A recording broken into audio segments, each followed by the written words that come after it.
right, Mr. Brennan, whenever you're ready. Thank you, Your Honor. I have a feeling this is going to be something big.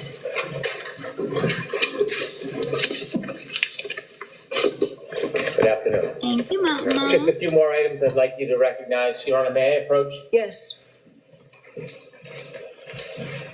Hey, Woodward and Lisa, how are you? Showing you an envelope. Same. You know what's in that envelope? Yes, it's the raw data extraction of John O'Keefe's cell phone. All right, I ask it to be marked simply for identification, please. Okay. Thank you. Second folder. Yes, it's the raw data extraction of Jen McCabe's cell phone that I created. Thank you, sir. Your Honor, I ask it to be marked for identification as well. All right. Doing really good, thank you.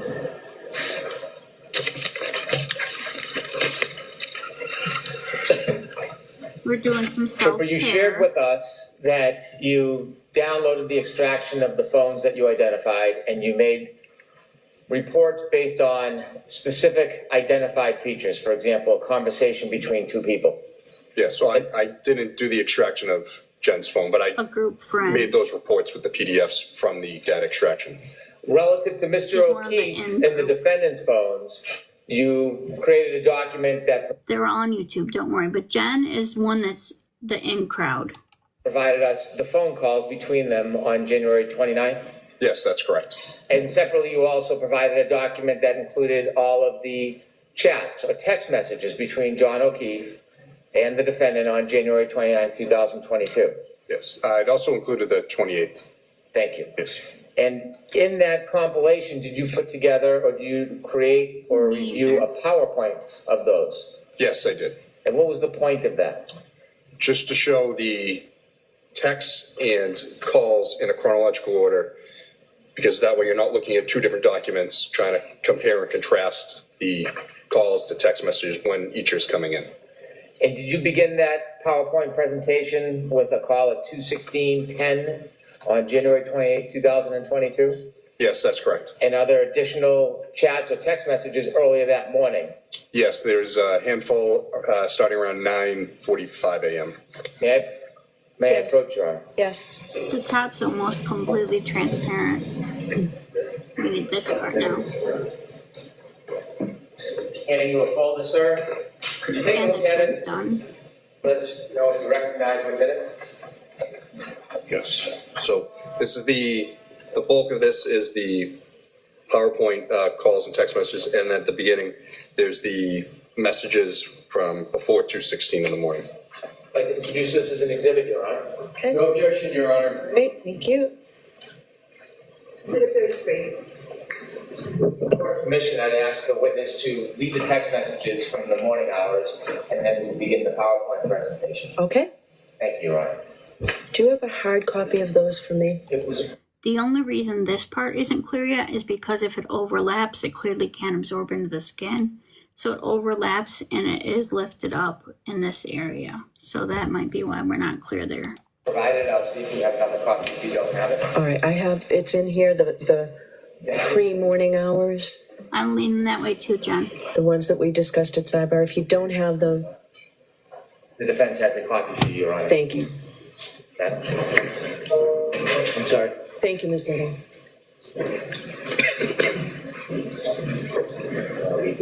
Okay, thank you.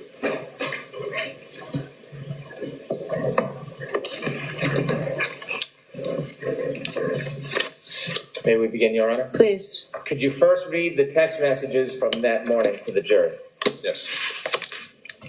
Apologize if I misspell things or state things. The start time, all right. It's a little different than the format I had before. All right, this is from Karen Reed to John O'Keefe. You have really hurt me this time. This was sent at 9:49:20 a.m. on the 28th. From John O'Keefe to the defendant, I'm sorry, this has been an issue with me for 8 years. It physically hurts me to see everyone else in their life do things for them, and I'm forced to always be the bad guy. This was sent at 10:02:56 a.m. on the 28th. From the defendant to John O'Keefe, I'm not the same as everyone else. Most of the time I try to do what is healthy/smart for them, More importantly, I try to support you in what you need. You just lashed out at me and said terrible things. I don't know how you've gotten to this point with me when I'm just trying my hardest. You made your point and continue to beat me down. I have a lot going on too. Physically, I am falling apart and trying to get answers and help. 10:09:49 a.m. on the 28th. Thank you. From the defendant to Rosie. John O'Keefe. I am just your girlfriend.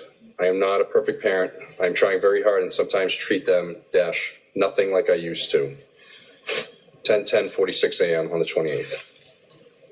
From John O'Keefe to the defendant. I know, I'm sorry for lashing out. I'm just hurting and struggle daily with them.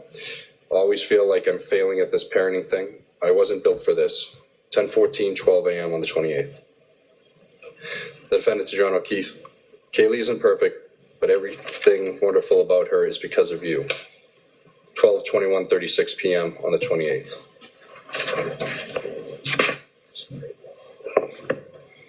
Absolutely. From John O'Keefe to the defendant, an emoji is sent at 12:21:59 on the 28th. If you're gonna tell us that, tell us From the which defendant to emoji. John O'Keefe. It's true. I know she's her mother's daughter, but she wouldn't be so bright and successful if she lived with anyone else. 12:22:51 p.m. on the 28th. From the defendant to John O'Keefe. Wow, Kristen just sent 2 back-to-back messages to not lose your faith in the kids. 12:31:28 p.m. on the 28th. From the defendant to John O'Keefe, or in yourself, at 12:31:41 p.m. on the 28th. From John O'Keefe to the defendant, there's 2 emojis sent at 12:32:06 p.m. on the 28th. From the defendant to John O'Keefe, no, and there's 2 emojis. Those Life can do pick you up matter. sometimes. Please be happy with them and put away your frustrations for the rest of the day. And be so proud of yourself, JJ. That's 12:33:35 p.m. on the 28th. From John O'Keefe to the defendant. That's what bothers me more than anything. Should have sent Peg's or Sarah's W-2s. We're all equal guardians. 1:18:21 p.m. on the 28th.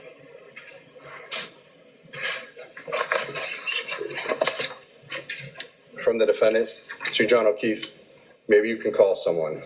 1:21:55 p.m. on the 28th. From John O'Keefe to the defendant, like who? 1:46:42 p.m. on the 28th. From John O'Keefe to the defendant, what time are you coming here? 1:47:38 p.m. on the 28th. From John O'Keefe to the defendant, it's another emoji sent, 2:05:30 p.m. on the 28th. I'm From gonna the grab defendant my to John sweater, I'll be O'Keefe. right back. I don't know what time. Feel just trying to clear my head. 2:06:07 p.m. on the 28th. From John O'Keefe to the defendant, he writes, okay. 2:06:25 p.m. on the 28th. From the defendant to John O'Keefe, text me when you guys settle in later. 2:06:44 p.m. on the 28th. From John O'Keefe to the defendant, sure. 2:06:58 p.m. on the 28th. From the defendant to, oh, and it's cut off, yes, sir. May I approach, Your Honor? Yes. That must be where the, so, sorry. Helpful if I take it out of the binder for you. I believe it, yeah, it goes to the next one, so I'll start. Yeah, I'm sorry. With the court's permission, we'll begin the PowerPoint. Yes. Cold. At your leisure. Okay. The phone calls, text messages, and then we'll start with the first slide. Just from the defendant to John O'Keefe, I feel pretty shitty about how this morning went down. I know you said sorry, but it really stung, especially when I've been trying pretty hard lately. I feel like a loser turning around, just coming back over after everything you said. 2:16:10 p.m. on the 28th. From John O'Keefe to the defendant, not sure what you want me to do. I said I'm sorry and I was out of line. If you prefer to stay home, I totally get it. 2:17:16 p.m. on the 28th. From the defendant to John O'Keefe, things in my own life have been difficult too, 33 p.m. on the 28th. From John O'Keefe to the defendant, I know. 2:17:40 p.m. on the 28th. Where is this going, sir? At 2:17:45 p.m., the defendant calls John. The phone call is answered and they speak for 2 minutes, 22 seconds. 2:23:02 p.m., the defendant calls John. That's again answered. At 10, and they speak for 1 minute, 2 seconds. At 2:24:17 p.m., the defendant calls John and the call is rejected. From the defendant to John O'Keefe, tell me if you're interested in someone else. Can't think of any other reason you've been like this. 2:25:18 p.m. on the 28th. From John O'Keefe to the defendant, nope. 2:25:33 p.m. on the 28th. From John O'Keefe to the defendant, things haven't been great between us for a while. Ever consider that? 2:26:03 p.m. on the 28th. At 2:28:40 p.m., the defendant calls John. That call is rejected. Mr. Greeno, can you explain to us the difference between not answered and rejected? Yes, so if the call is not answered, that means the call rang out and goes to voicemail. If the call is rejected, that is someone actively hitting the send to voicemail button to disable the call, to stop it from ringing.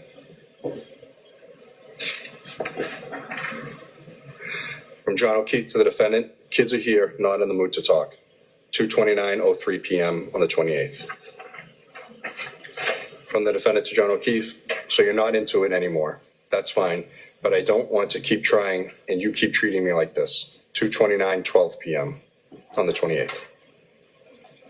From the defendant to John O'Keefe, I'm trying to hug and kiss you this morning and you whack me in the face with a pillow. 2:29:59 p.m. on the 28th. From the defendant to John O'Keefe, last night you're basically like, yeah, what about when we talk about the future? So why don't you just admit you're not into so much anymore? 2:30:23 p.m. on the 28th. From John O'Keefe to the defendant, not how it went down, but okay. 2:30:26 p.m. on the 28th. From the defendant to John O'Keefe, can you please admit your head is out of the game with us? 2:30:52 p.m. on the 28th. John O'Keefe to the defendant, sick of always arguing and fighting. It's been weekly for several months now. So yeah, I'm not as quick to jump back into being lovey-dovey as you apparently. 2:32:28 p.m. on the 28th. At 2:32:47 p.m., the defendant calls John. That call is rejected. John O'Keefe to the defendant, OMG, stop calling. 2:32:54 p.m. on the 28th. From the defendant to John O'Keefe, then why would you start with me this morning? 2:32:58 p.m. on the 28th. From the defendant to John O'Keefe, you're setting me up to fail. 2:33:05 p.m. on the 28th. From the defendant to John O'Keefe, you started a number of fights from your end. 2:33:26 p.m. on the 28th. And John O'Keefe to the defendant, I've explained it a few times already, not doing it again. 2:33:31 p.m. on the 28th. From the defendant to John O'Keefe, so you're not into this anymore. 2:33:41 p.m. on the 28th. From John O'Keefe to the defendant, not into fighting all the time, correct. 2:34:03 p.m. on the 28th. From the defendant to John O'Keefe, if you tell me you're interested in someone else, you will never hear from me again. You can have all the space in the world. 2:34:11 p.m. on the 28th. From John O'Keefe to the defendant, he sends an emoji. 2:34:19 p.m. emoji. on the 28th. From the defendant to John O'Keefe, then stop starting with me. 2:34:20 p.m. on the 28th. 2:34:29 You think so, p.m. Monica? The defendant calls John. He rejects the call. John O'Keefe to Karen, the defendant, I'm not answering. Stop calling. 2:34:42 p.m. on the 28th. From the defendant to John O'Keefe, can you please answer after how you treated me earlier? 2:34:43 p.m. on the 28th. Jealous of what, though? And 2:34:54 p.m. the defendant calls John. That's rejected. John O'Keefe to the defendant, Kaylee is right here. 2:35:02 p.m. on the 28th. The defendant to John O'Keefe, you start a rager with me out of nowhere and then tell me you're sick of fighting with me. 2:35:41 p.m. on the 28th. The defendant to John O'Keefe, I'm going to grab a drink in a bit. 2:38:14 p.m. on the 28th. 2:38:42 p.m. The defendant calls John. That call is rejected. The defendant to John O'Keefe, can you please answer? 2:38:52 p.m. on the 28th. From John O'Keefe to the defendant, no, Karen, not sure why you need to announce that you're going, not sure why you need to announce that you're grabbing a drink, but have fun. 2:39:46 p.m. on the 28th. From the defendant to John O'Keefe, seeing if you want to meet me later. 2:40:22 p.m. on the 28th. From the defendant to John O'Keefe, can you please call me? 2:40:32 p.m. on the 28th. From John O'Keefe to the defendant, have to take them to the doctor, he has practice. 2:40:55 p.m. on the 28th. From the defendant to John O'Keefe, yeah, 5 minutes. 2:41:17 p.m. on the 28th. At 2:43:01 p.m., the defendant calls John. It's not answered. At 2:43:45 p.m., the defendant calls John. The call is rejected. John O'Keefe to the defendant, my father just walked in. 2:43:58 p.m. on the 28th. The defendant to John O'Keefe, okay, can you please call me for 2 minutes? 2:44:14 p.m. on the 28th. John O'Keefe to the defendant, not right now. 2:44:23 p.m. on the 28th. The defendant to John O'Keefe, I'm there when anyone else needs me. 2:44:26 p.m. on the 28th. At 2:45:32 p.m., the defendant calls John. The call is rejected. The defendant calls Mr. O'Keefe. Yes, John, you gave me utter grief this morning. I'd like you to call me for a minute. 2:46:16 p.m. on the 28th. Come on, baby girl.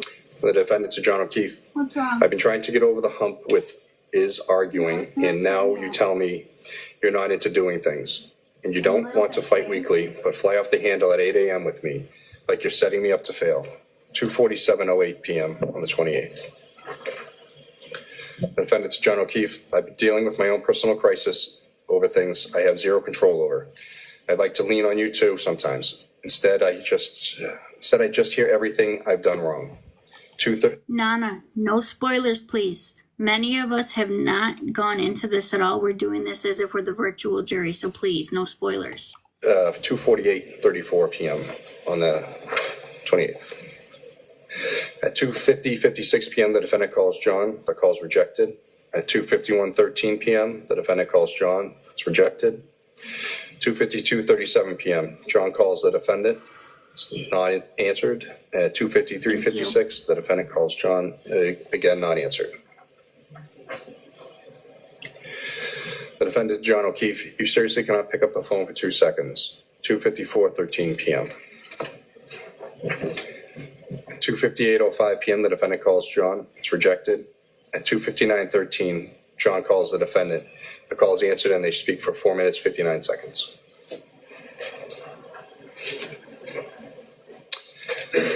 From the defendant to John O'Keefe, why don't you meet me at Hillside at 4:30/5, 3:08:55 p.m. John O'Keefe to the defendant sends an emoji. I roll. 3:10:08 p.m. on the 28th. From the defendant to John O'Keefe, or whenever you get, or whenever you get everyone settled. 3:10:35 p.m. on the 28th. Second.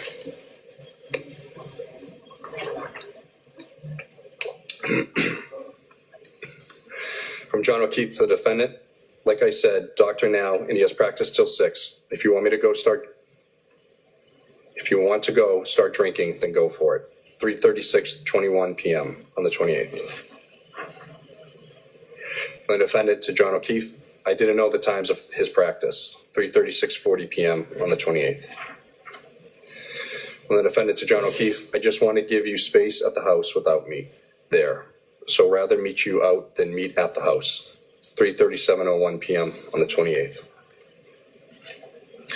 John O'Keefe to the defendant, yeah, well, now there's a 72-year-old taking up shop on my couch. 3:37:36 p.m. on the 28th. The defendant to John O'Keefe, yeah, that too. 3:37:46 p.m. 28th. From the defendant to John O'Keefe, is he going to Collins? 3:38:23 p.m. on the 28th. John O'Keefe to the defendant, not tonight. 3:38:32 p.m. on the 28th. From the defendant to John O'Keefe, so do you plan on going out tonight? 3:39:01 p.m. on the 28th. From John O'Keefe to the defendant, Karen, I don't know. 3:39:17 p.m. on the 28th. Honey, not yet, baby. John O'Keefe to the defendant, you're like jonesing to drink, so go. 3:39:43 p.m. on the 28th. From the defendant to John O'Keefe, okay, well, after how this morning went down, I don't think I need to be back over there with you. Get frustrated at how I am with the kids. Has nothing to do with drinking. 3:40 p.m. on the 28th. From the defendant to John O'Keefe, I am paranoid now that everything I do with them is problematic. So rather see you for a minute without it, kids around. 3:40:24 p.m. on the 28th. From John O'Keefe to the defendant, what's your plan at 4:47:16 p.m. on the 28th? From the defendant to John O'Keefe, don't have one. 4:50:09 p.m. on the 28th. From John O'Keefe to the defendant, so still home. 4:50:26 p.m. on the 28th. The defendant to John O'Keefe, yes. 4:50:45 p.m. on the 28th. From John O'Keefe to the defendant, we just got home, waiting to see what Papa decides here, or else I have to get Patrick at 6. What, baby? 4:59:45 p.m. on the 28th. The defendant, John O'Keefe, okay. 5:01:55 p.m. on the 28th. John O'Keefe to the defendant, so are you staying home or coming here? 5:02:23 p.m. on the 28th. From the defendant to John O'Keefe, waiting to see what you end up doing. I don't want to hang out at the house too much, like I said. 5:03:40 p.m. on the 28th. From the defendant to John O'Keefe, I think it's clear me around the kids. I think it's clear me around with the kids around is slowly killing our relationship, and our relationship is much more important to me. 5:04:16 p.m. on the 28th. John O'Keefe to the defendant, well, there's a blizzard coming, so we'll be inside all weekend. 5:04:19 p.m. on the 28th. The defendant to John O'Keefe, it will be over by noon tomorrow. 5:04:44 p.m. on the 28th. John O'Keefe to the defendant, don't think so. 5:05:27 p.m. on the 28th. The defendant to John O'Keefe, I don't want to keep having this constant conflict of the dynamic of the four of us. The harder I try, the more it kills our relationship as a couple. It feels like utter shit to be in that position. Rather just meet you out for drinks when you figure out what your night looks like. 5:06:45 p.m. on the 28th. John O'Keefe to the defendant, well, I have no idea what's going on, so do what you want. 5:07:34 p.m. on the 28th. John O'Keefe to the defendant, need to figure out what everyone here is doing. All I know now is Madeline is coming over. No clue about Patrick yet, or if Papa is planning on hanging it for a few more hours. 5:09:29 p.m. on the 28th. From the defendant to John O'Keefe, okay, well, when you know the story, and if you want me to come up, let me know. 5:12:36 p.m. on the 28th. John O'Keefe to the defendant, no, Karen, you decide what you want to do. 5:13:18 p.m. on the 28th. From the defendant to John O'Keefe, I know your heart isn't in this anymore. I felt it for a while, and especially lately. I'm willing to try more, but not if you approaching the point of indifference. If you want me to come up and you can head out for a while, then say so. when you know what your father is doing. 5:14:23 p.m. on the 28th. John O'Keefe to the defendant, you come up and I head out, really, emoji. 5:15:48. John O'Keefe to the defendant, I've told you already, I don't bounce back as quickly as you do after we have a battle. 5:16:52 p.m. on the 28th. From the defendant to John O'Keefe, no, head out together with an emoji. 5:17:49 p.m. on the 28th. From the defendant to John O'Keefe, or meet out. 5:17:54 on the 28th. John O'Keefe to the defendant, gonna send Patrick to Collins tonight. They're picking him up around 7. Mike may hang out too when he brings Matt over. You hungry? So why don't you just come over? Hold on. 5:19:42 p.m. on the 28th. I'm From gonna the step in defendant to the John kitchen to O'Keefe, feed her. Mike doesn't want to go out for a bit. 5:20 p.m. on the 28th. Okay, come on. From the defendant to John O'Keefe, I would like to, in a shit day from the jump. 5:20:33 p.m. on the 28th. From John O'Keefe to the defendant, probably 5:20:39 p.m. on the 28th. From John O'Keefe to the defendant, I just got sober an hour ago. 5:20:56 p.m. on the 28th. From the defendant to John O'Keefe, I'll text you, hang with Mike for a few. I don't need to butt in. Text me if/when you think you may head out. 5:25:12 p.m. on the 28th. From the defendant to John O'Keefe, can you send me Tim Zoll's contact info, please? 5:26:38 p.m. on the 28th. John O'Keefe to the defendant, I paid the last bill. 5:27:08 p.m. on the 28th. From the defendant to John O'Keefe, you didn't have to do that, thanks. 5:27:43 p.m. on the 28th. From the defendant to John O'Keefe, are you really not going to accept my friend request? 5:32:33 p.m. on the 28th. From John O'Keefe to the defendant, an emoji on what, FB?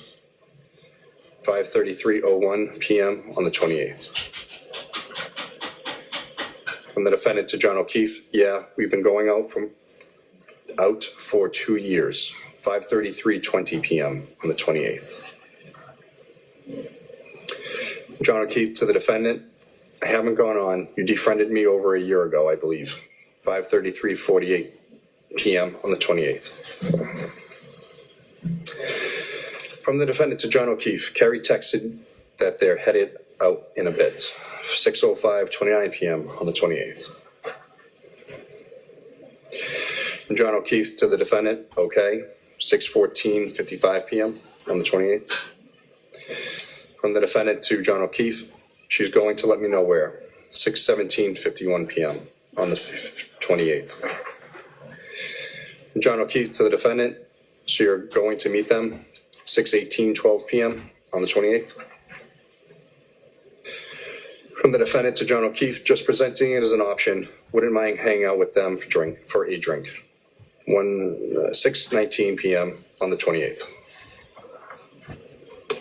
Sorry.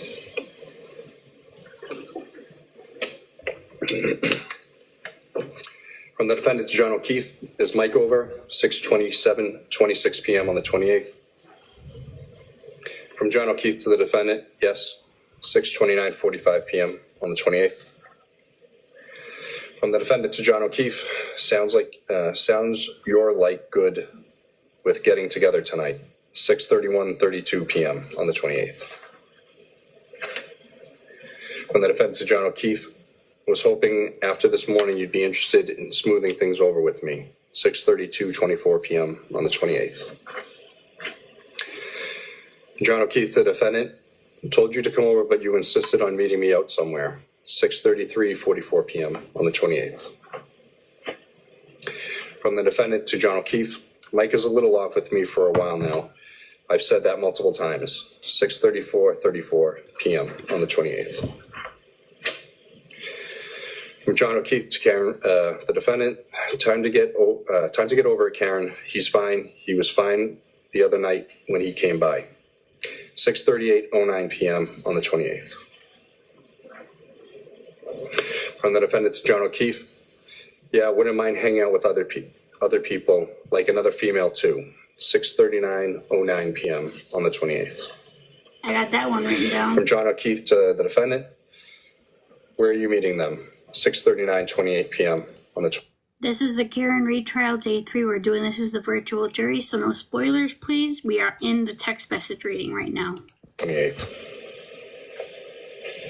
From Right the defendant above to John Karen Reed. O'Keefe, I don't have plans with them. She just said they're headed out in a bit and will text when they land somewhere. 6:39:52 PM on the 28th.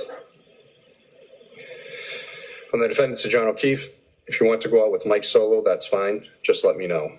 6:40:17 PM on the 28th. Wait, so is the Mike that they're talking about in the text that guy that was really nervous, Michael Camerano? From John O'Keefe to the defendant, I already told you what you should do. Not going to keep doing this. 6:41:07 PM on the 28th. From the defendant to John O'Keefe, I asked to let me know if you guys are going to head out. I haven't been out for drinks this week and had a shit week and a shit day. That's what we're trying to And figure shit out, day. James. And I dread Kaylee or Pat is going to get chatty with me the second I walk in, and that is going to irritate you. 6:43:21 on the 28th.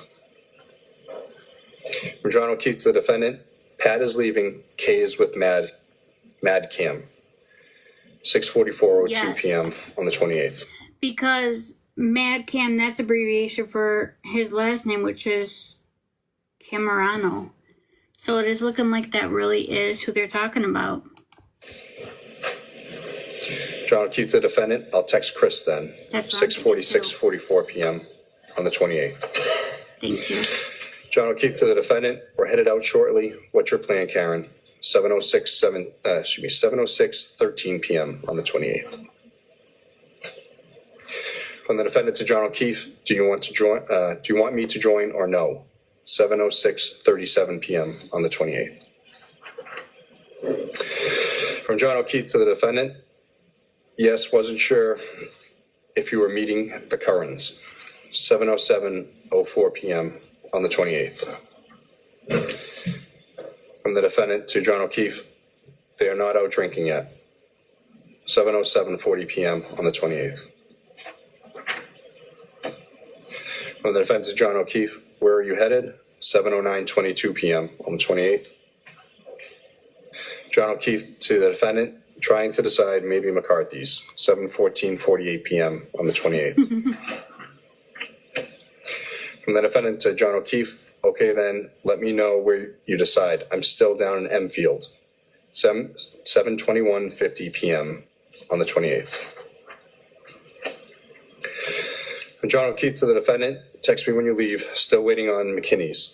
7:22:28 PM on the 28th. From the defendant to John O'Keefe, I'm having issues with my hot water, so had to text someone to take a look. 7:24:11 PM on the 28th. Thank you for the follow. John O'Keefe to the defendant, an emoji, you trying to piss me off. 7:25:35 on the 28th. John O'Keefe to the defendant, hope your plumber buddy that you texted is hot. 7:26:24 PM on the 28th. From the defendant to John O'Keefe, nope, my shower only got lukewarm and now my sink won't run hot at all. The plumber I used is right down the road. 7:26:27 PM on the 28th. From the defendant to John O'Keefe, I turned that temp thing in the basement all the way up. 7:26:52 PM on the 28th. John O'Keefe to the Thank you defendant, for check the the hot follow. water heater and see if it's leaking. 7:26:52 PM on the 28th. The defendant to John O'Keefe, it's not. 7:26:59 PM on the 28th.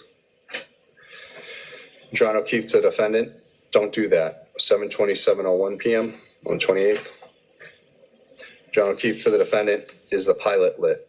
7:27:08 PM on the 28th. From the defendant to John O'Keefe, I was trying to get my shower hot, 7:27:12 p.m. on the 28th. From the defendant to John O'Keefe, yes, 7:27:14 p.m. on the 28th. From John O'Keefe to the defendant, don't turn it up, don't turn it all the way up, 7:27:26 p.m. on the 28th. John O'Keefe to the defendant, it will burn out, 7:27:32 p.m. on the 28th. That's what I'm thinking too. From the defendant to John O'Keefe, I had this issue twice before and it wasn't a disaster. I just can't remember what the cause was. 7:27:41 on the 28th. From John O'Keefe to the defendant, just turn it back to where it was and get over here. 7:28:08 p.m. on the 28th. From the defendant to John O'Keefe, I don't want to come home in a blizzard and then really be up shit creek. 7:28:53 p.m. on the 28th. John O'Keefe to the defendant, so you're going home tonight, 7:29:18 p.m. on the 28th. From the defendant to John O'Keefe, or tomorrow or whenever. I've had a chill all day since my shower, 7:29:45 p.m. on the 28th. From John O'Keefe to the defendant, it's going to snow all day tomorrow, no driving, 7:30:05 p.m. on the 28th. From John O'Keefe to the defendant, we're headed to McCarthy's, 7:41:29 p.m. on the 28th.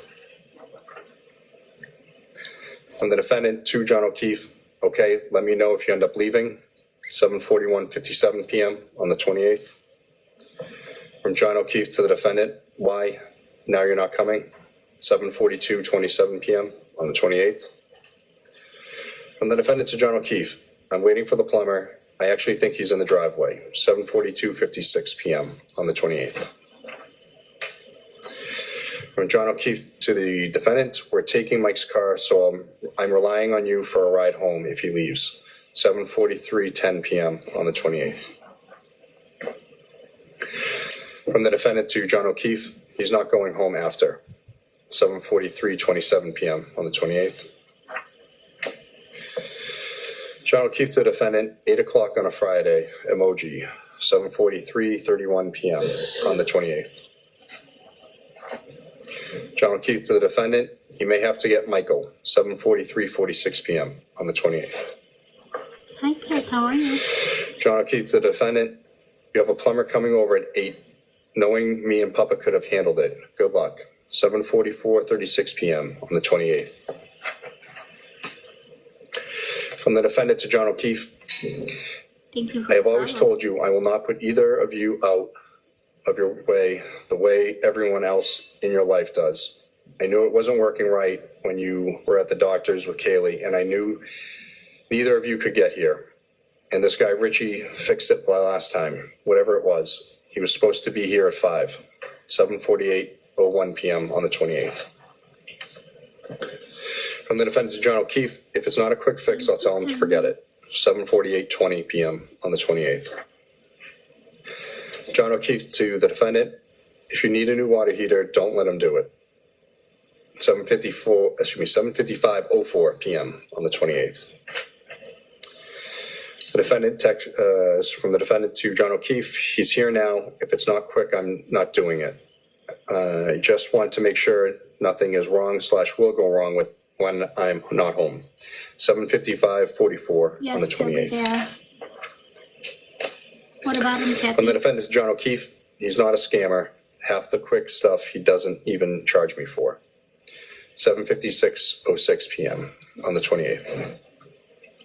From the defendant to John O'Keefe, he just put the toilet seats on crooked. 7:56:28 p.m. on the 28th. John O'Keefe to the defendant, status, 8:09:02 p.m. on the 28th.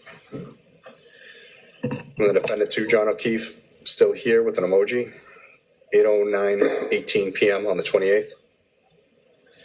From the defendant to John O'Keefe, said he's got to go to HD and probably be back mañana, 8:23:56 p.m. on the 28th. From John O'Keefe to the defendant, so 8:24:43 p.m. on the Thank you 28th. for the follow. From the defendant to John O'Keefe, an emoji, 8:25:02 p.m. on the 28th. From the defendant to John O'Keefe, just trying to figure out if I need to be here, 8:25:51 p.m. on the 28th.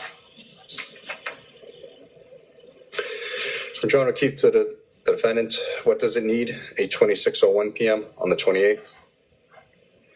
From the defendant to John O'Keefe, I don't know, he showed me some pieces that was all rusted with an emoji. I don't understand half this stuff, 8:26:42 p.m. on the 28th. John O'Keefe to the defendant, on the water heater, 8:26:59 p.m. on the 28th. From the defendant to John O'Keefe, yes, 8:27:08 p.m. on the 28th. From John O'Keefe to the defendant, tell him to leave it, I'll take care of it Sunday or Monday, 8:28:30 p.m. on the 28th. From the defendant to John O'Keefe, no, it's okay, I can either meet him here or just shut off the alarm, 8:28:52 p.m. on the 28th. From the defendant to John O'Keefe, he used to work here while I was at work, 8:29:02 p.m. on the 28th.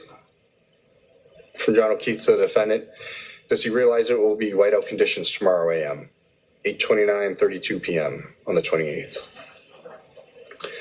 From the defendant to John O'Keefe, yeah, but he lives right down the road, 8:29:47 p.m. on the 28th. From John O'Keefe to the defendant, Karen, the storm is going to be intense, can't drive, 8:30:19 p.m. on the 28th. From the defendant to John O'Keefe, okay, well, if he can't, he can't, 8:30:36 p.m. on the 28th. John O'Keefe to the defendant, I'll do it Monday, 8:30:56 p.m. on the 28th. From the defendant to John O'Keefe, I better not still have this problem on Monday, 8:31:22 p.m. on the 28th. From John O'Keefe to the defendant, you plan on being there, 8:31:43 p.m. on the 28th. From the defendant to John O'Keefe, I too know I can take a hot shower there here if I need to, 8:32:14 p.m. on the 28th. From John O'Keefe to the defendant, figured you'd be in Canton until Monday, 8:32:32 p.m. on the 28th. From John O'Keefe to the defendant, I'm getting off my phone, let me know what you're doing, 8:32:54 p.m. From the defendant to John O'Keefe, I think the four of us together is toxic to this relationship, would like to limit it, 8:33:16 p.m. on the 28th. The four From the of us. defendant to John O'Keefe, you said so yourself for probably a year now, 8:33:52 p.m. on the 28th. John O'Keefe to the defendant, blizzard tomorrow, nobody is going anywhere, 8:33:56 p.m. on the 28th. From the defendant to John O'Keefe, maybe I'll come back late tonight, bad snow is in the early a.m., 8:35:14 p.m. on the 28th.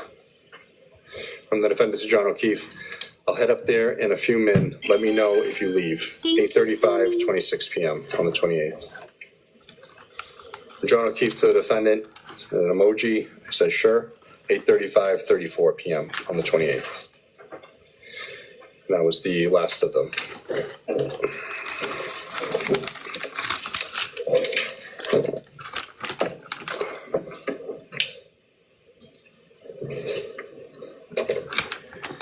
We're almost out of time. And you can feel free to stand. Okay, thank you, Honor. So that presentation is a compilation of text messages and phone calls between John O'Keefe and the defendant on January 28, 2022. Yes, that was. Aside from that compilation, are there other text messages and phone calls that you've reviewed between John O'Keefe and the defendant that evening, January 28, 2002, going into past midnight, January 29, 2022? Yes, there's more text messages. And those text messages and phone calls, are they a separate compilation from this? Yes, that's correct. Or at this time, I'd ask us to release Trooper Garino and recall him at a later date. Yes, all right, there's no objection, Mr. Alessi, correct? No objection, substitute for that. Yes, all right, thank you very much, Trooper, we'll see you another time. Thank you, Ron. Is this the time for me to see counsel at sidebar? Okay. For sure, man. Yes. I'm going to introduce exhibits or clips 7 through 11. Did anybody else get the impression that they were trying to make Karen look like she was the jealous one, and it seems opposite? Keep in mind, guys, if you're new here, we're doing this as the virtual jury, so we don't know the background of this case, so please don't tell us anything that we have not already gone over. I begin with clip 7. Yes.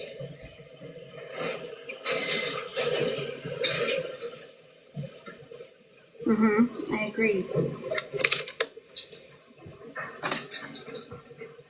When you walked out of the bar, how many drinks had you had? I had probably about 4, and not 4 that I completed either. I didn't drink maybe more than a few sips at the waterfall. And 4 drinks you felt fine to drive? Yep. Clip 8. No. We've only done a trial as the virtual jury twice, and we really enjoy it. From just the opening statements and the first 2 witnesses, I have over 5 pages of notes. 8, please. 5 pages.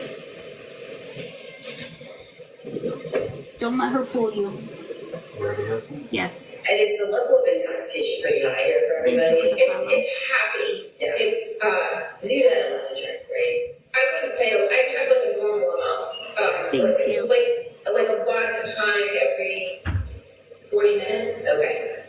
And so are you feeling like buzzed? I'm not judging, I'm just trying to get a Yeah, sense. buzzed. Yeah. Thank you for the follow. Clip 9, please. Who's talking to her though? ID docuseries.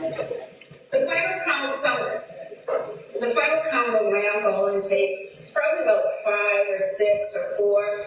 The drinks With that they ID. were pouring me at McCarthy's, which is where I consumed most of the alcohol, was the weakest vodka tonic. It tasted just like old soda water with lime. Not that I needed to be a martini, but it might have had a splash of vodka in it. So I said, John, this drink tastes like it has no vodka in it. And he said, just get a shot and mix it yourself. So each drink was being counted as a double. So I would get a vodka tonic and then I would pour a shot into it. So that would count as 2. Frankly, it just felt like a regular cocktail. It was just a really weak pour. So I asked for a shot. So for my taste, it just tasted like that's the normal strength of what a drink should be. So I had maybe 2 or 3 that are being counted as 4 and 6. And I don't know. I felt fine. I felt like I was buzzed. And then there was one drink, the last one that was given to me, which I would have counted as 3, but they're counting as my 6th cocktail. The guys that we were with brought around shots, and they gave me one that I didn't drink, but I poured it in my drink. So that's now my 5th and 6th drinks, with the 7th, which is a shot that all the men did, and I poured it. So that one glass that I'm holding, that I go into the waterfall with, has 3 drinks in it, a vodka tonic and 2 shots. And which is why John said to me, you're not leaving that drink here, like you haven't touched it and just poured a bunch of vodka, he's like, just take it with you, which was something he always did. So then I go into waterfall and I put that drink down and I would socialize most of the time. So that would have been my 5th, 6th, and 7th drinks. And John orders me a drink at the waterfall that I don't drink, that he takes with him. And then there was a round of shots that Chris Albert bought that I did take. So that would have been the night. Without looking it up, does anybody know off the top of their head the ages of Karen and John at the time that this happened? But I did not consume 9 vodka Thank you, Denise. martinis or take 9 shots, depending on how you count it. And the last 2 drinks, The jury can. I didn't touch. Thank you, Tilly. Clip 10, please. This is April 30th, 2024 ID docuseries. And I'm not as clear as I would be if I hadn't been drinking. 40s, okay. I mean, I had drank, so, and that led me to question, like, could I have hit him? Did I run over his foot or hit him in the knee? Did I incapacitate him? I mean, I always drive with my music blasting ever since I was 16. And I know when John got out of the car to go into Fairview, I know my car was blasting because when I got in it the next morning to go look for him, I had to immediately turn it down. And I don't know, it's stormy. I have had a few cocktails. I didn't black out, but I wasn't as lucid as I would have been if I had gone to bed at 9 and drank a tea. But so I was fuzzier than I would have been if I had had no alcohol. Clip 11, please.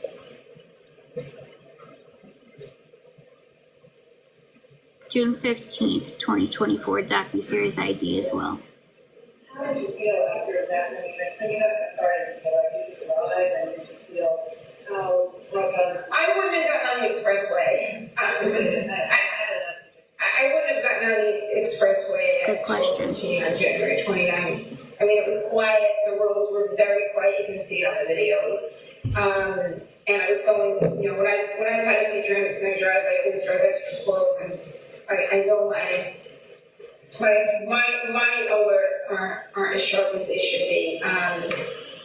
But I shouldn't have been driving. But I don't think I was driving. I know I wasn't driving recklessly. I mean, I've got plenty of video of myself driving all over the place. I put my car in John's garage, which is incredibly narrow, and I had a. Are these your friends that you're tagging to inbox you? Nope, you can go now. You're blocked.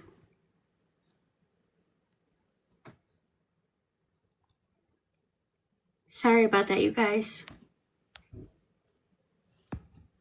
It's already blocked. Yep, got it. Thank you. A very oversized SUV. You see me, there's a video of me driving through the intersection when we leave Waterfall to go to Brian Albert's, and I was always taught by my father, even when you have a green light, you always should tap the brake. You don't know who's going to run red. And I see me doing that multiple times between 12 and 1 and 5 and 6 a.m. So I know I was driving safely, not as safely or as alert as I would be if I had no alcohol. But I was not driving recklessly by any measure. Thank you. Your may we approach? Yes. Sidebar. I don't know who that was. That's the first time I've seen them. But when you're trying to get my fellow jurors to inbox you when we gave a Hippocratic virtual oath, yeah, no. I try to keep a close look on things. Especially when I've told everyone, no spoilers, please, we're trying to do this as the virtual jury, and they tell you to inbox them. That caught my attention. I'm glad that you do. We try. And if anyone is here thinking they're going to bring drama into the case, we don't do that here. Just so y'all know, you should polite pass right now if that's what you're for.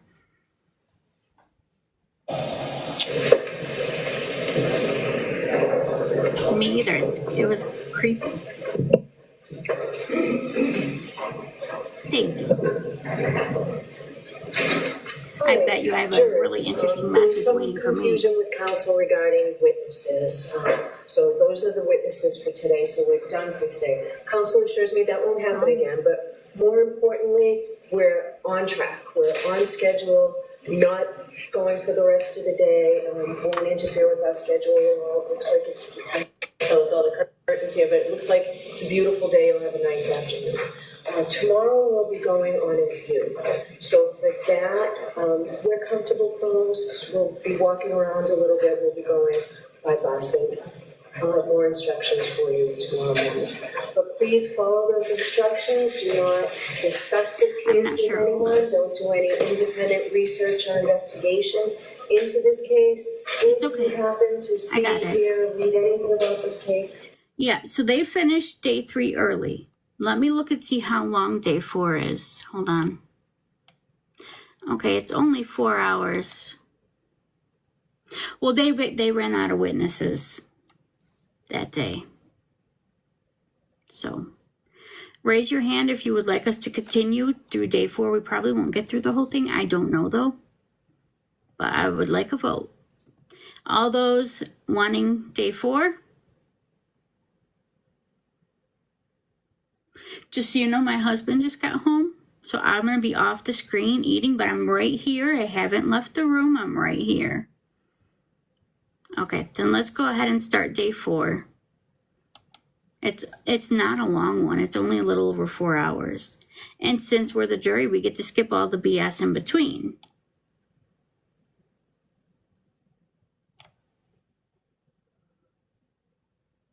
Oh no, I will. He's off tomorrow anyway, so I won't be on tomorrow. I'll be taking tomorrow off. Discussing outside the juror's presence. We don't do that.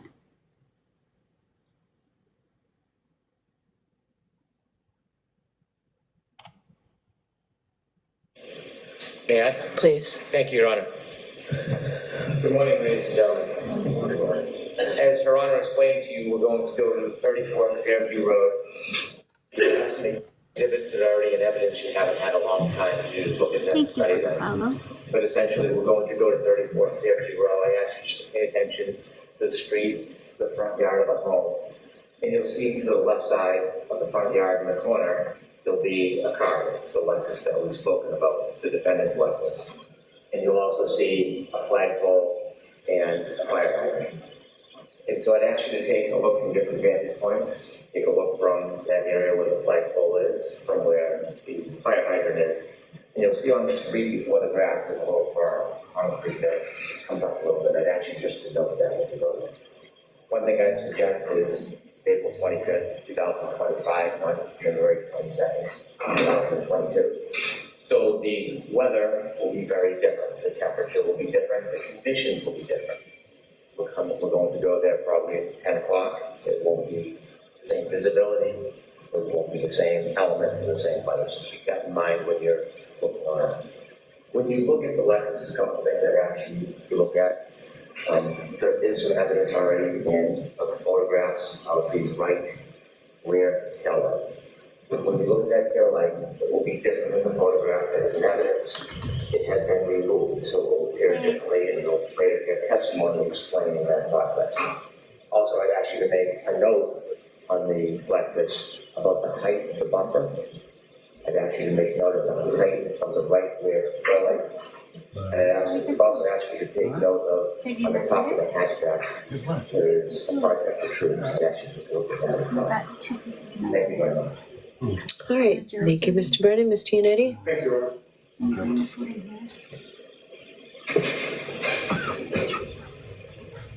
Good morning. Thank you, Shannon. As I told you at the start of the trial, my name is David Giannetti. I have an office in Boston and Please use the microphone, sir.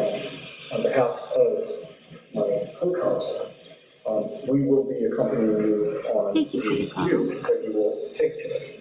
Although the view is not evidence, I suggest to you that you will find it to be helpful, important, even necessary as you later do your investigation of this case within the four walls of this courtroom. You've already received into evidence, some photos and videos, but there is no substitute for your own two eyes. As we all know, photos and videos sometimes can be misleading in terms of Sir, I said the same thing when they tore down the Idaho 4 house. distances depending upon the perspective from which the photo is taken. But your eyes are the best computer that you could bring to the view. When we get to 34 Fairview, we will be pointing out certain things that we'd like you to observe. The house, second to observe. The house, the second floor window to that house, the 3 front doors in the front of the house, the driveway, the street, the front lawn, and the flagpole. And we'll be asking you specifically to consider the distance between that second floor front window and the front lawn.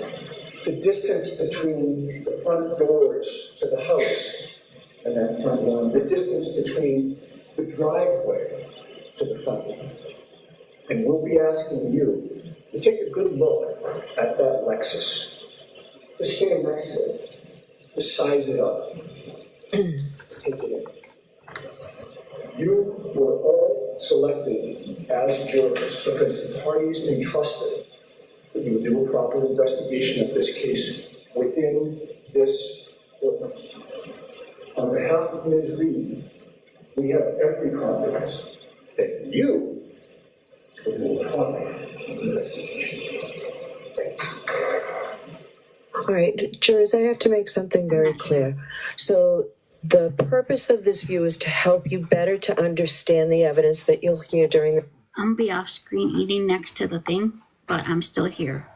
trial and to help you appreciate the location and its surroundings. The view you'll take is part of this case. The observations that you make while on the view may be used and considered by you in your deliberations in reaching a verdict. So at the end of the trial, when I explain to you what is evidence and what is not, I'll remind you that your observations on this view can be used by you in your deliberations. Also, while you're in the view, the same way you're not to take any notes or photographs, you're not to conduct any investigation on this case. You really are simply to stop and look, okay? Those are the instructions. We will see you in a few minutes, all right? Thank you. Oh, sorry, Madam Clerk has to swear in the court officers. You could all raise your right hand, please. Do each of you solemnly swear that you will take the jury upon the premises in question and there suffer them to view the same or any property, place, or thing bearing upon the issue in the trial as the parties may think necessary? That you No, will we not do permit not. the parties to enter into a debate in the hearing of the jury? No, we do not. This is them coming Who back is your from next it. witness? So we're already over 2 hours in, and we're just now getting the next witness. We did not get to see the house. So, sorry. I'm going to call Dr. Gary Fowler to the stand. Thank you.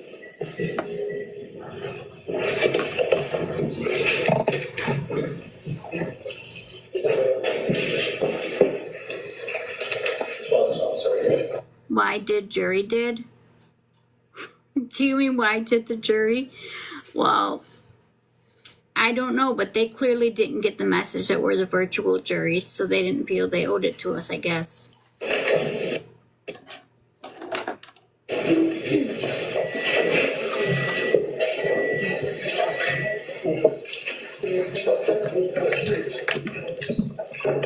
Do you solemnly swear that the testimony you shall give to the court and the jury in the matter now pending shall be the truth, the whole truth, and nothing but the truth, so help you God? Thank you. Sure. Yeah. Good morning, Doctor. Good morning. All right, Mr. Lally, whenever you're ready. Thank you, Your Honor. Good morning, sir. It is doctor. Could you please introduce yourself to the jury, spelling your last name for the court? My name is Dr. Gary Fowler, F as in Frank, A-L-L-E-R. And what is your occupation? I am a physician pathologist. And where do you work? I work currently at Signature Healthcare in Brockton. And how long have you worked at Signature and in what capacity, sir? I'll get us, after I'm done eating, I'll try to download, I know I can't, that breaks jury protocol. We'll look at it later. Signature I started, it's probably 6 months. I took a new job 6 months ago.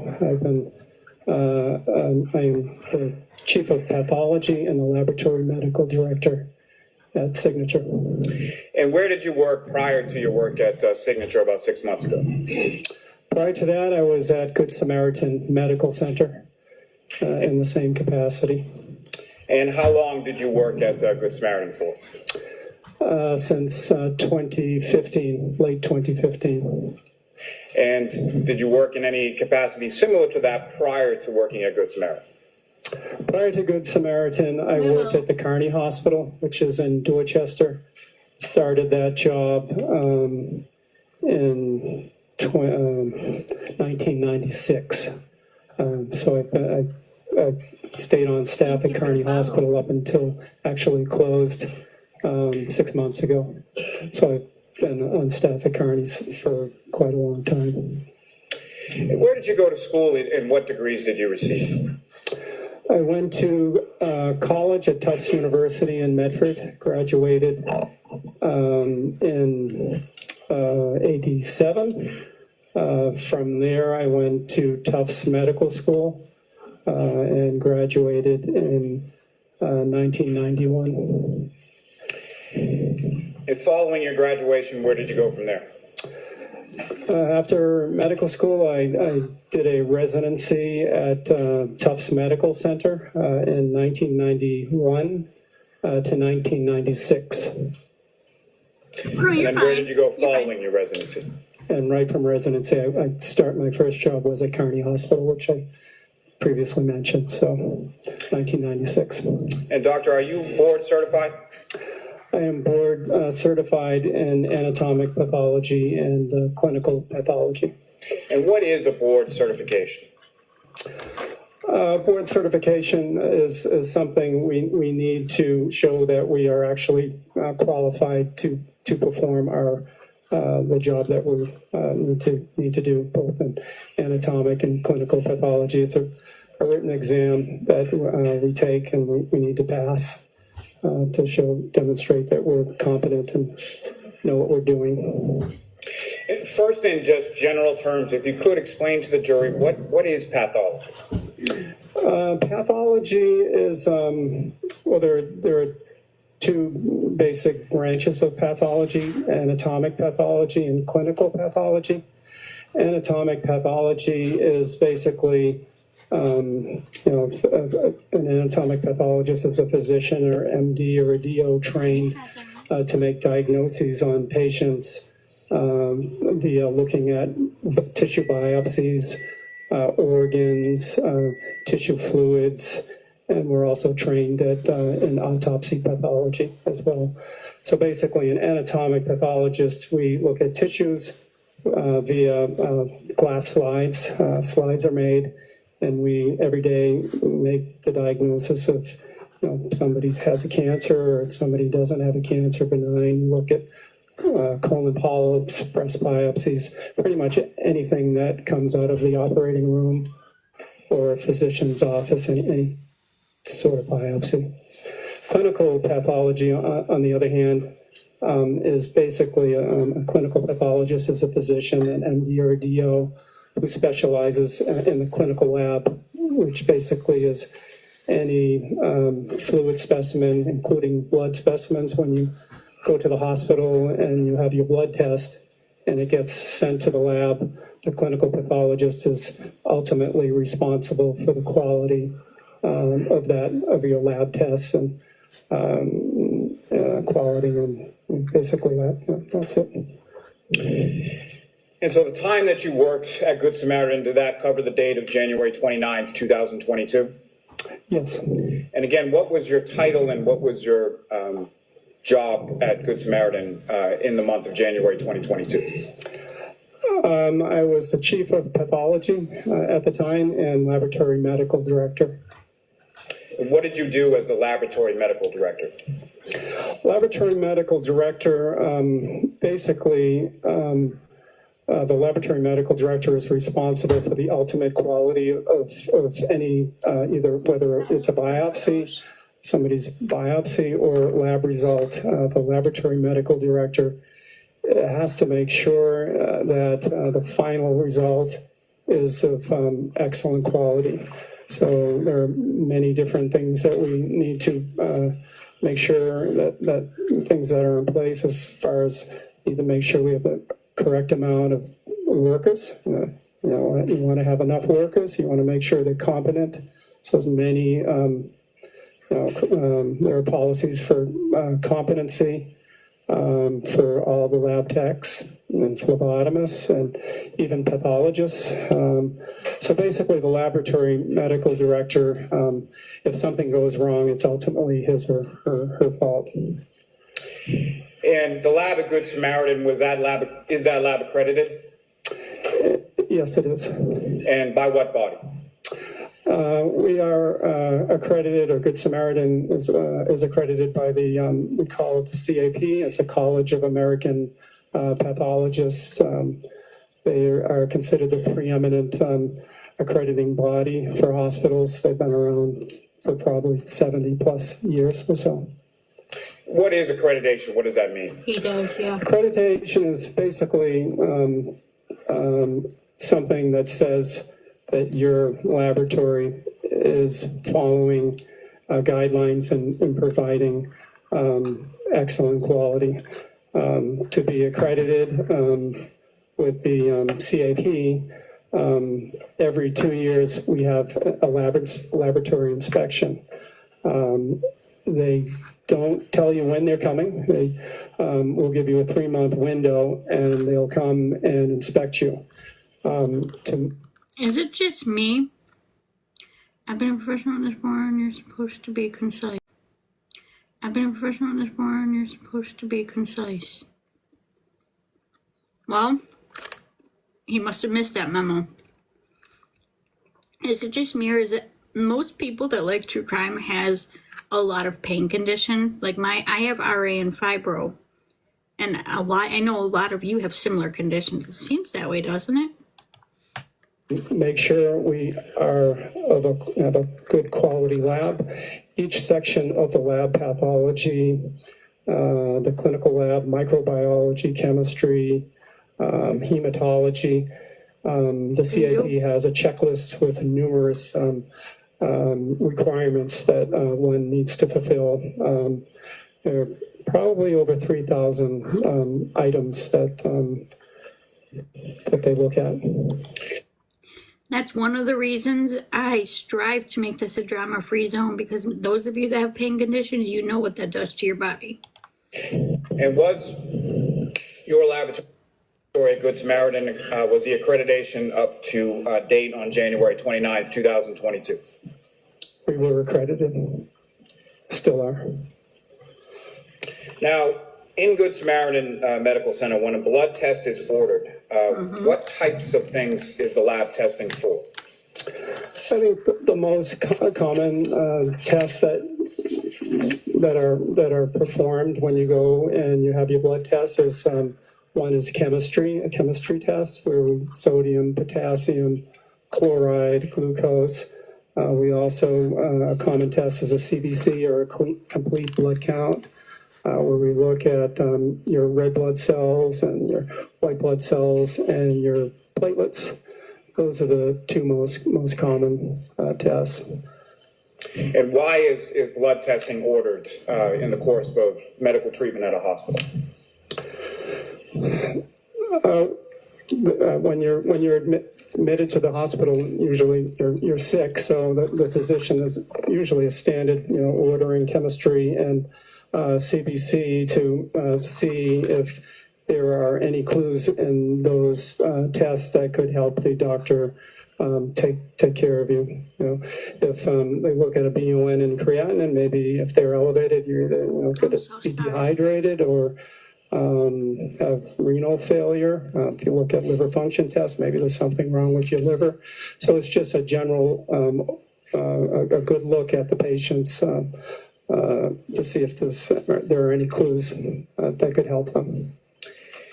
And as far as the blood testing results are concerned, how does that assist either a doctor or a clinician in treatment and diagnosis? Basically, what I just said. If there's nothing, if the results are normal, that sometimes helps too. Rules things out if they're normal. If they do a CBC and look at the hemoglobin and it's low and patient's anemic, maybe the patient might need a transfusion. So there are many different case scenarios where the results can help the provider, the clinician. Now, with reference to alcohol, does the Good Samaritan Medical Center, do they also test alcohol within the blood? Yes, we do. And why would that assist medical treatment and diagnosis? I think if a physician is wanting to know if somebody's been drinking or has alcohol on board, or maybe not, maybe a patient has ingested maybe drugs of abuse, so they'll test for alcohol to see, one, if it's positive, and if it is, then it helps confirm that the patient has been drinking. Now, are there any policies and protocols at Good Samaritan Medical Center with reference to how blood is taken and how blood is tested? Yes, we have numerous policies. We have one policy specifically for phlebotomists. Those are laboratory technicians who draw the blood. So we have a policy for them to explain exactly what they need to do. And also in the laboratory, we have numerous policies basically for any tests that we provide. And so we have a policy for alcohol testing as well. May I approach the witness, Your Honor? Yes.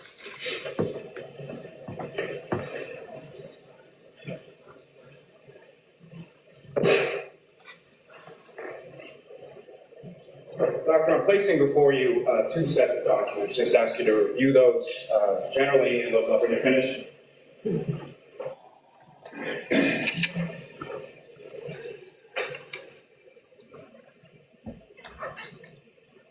And do you recognize what those are, sir? Yes. And can you explain to the jury what is contained within each of those two sets of documents? Okay. The first one is a patient preparation for specimen collection. This is the policy that I was mentioning, specifically designed for our phlebotomist to detail the procedure of the blood draw. Basically goes through one of the most important parts of the process is correct patient identification, where we need to correctly identify the patient. We have the patient state his or her first and last name and state it out loud to make sure it matches the patient that we're trying to draw.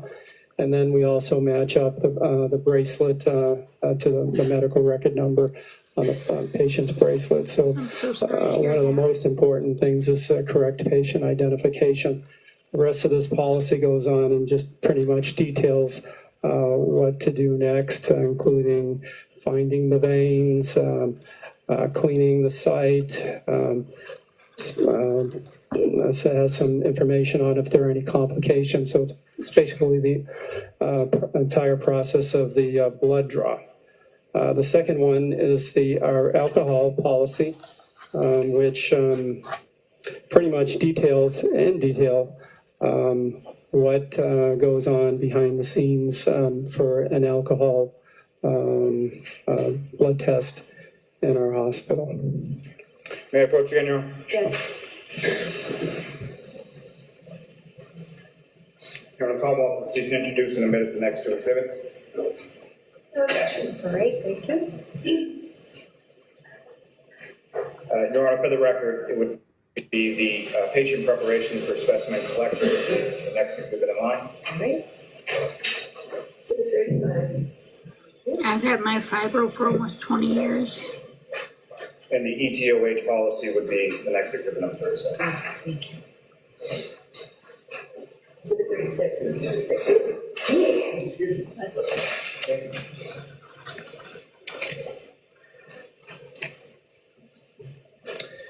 Now, doctor, what types of precautions are in place at Good Samaritan with respect specifically to alcohol testing in the blood?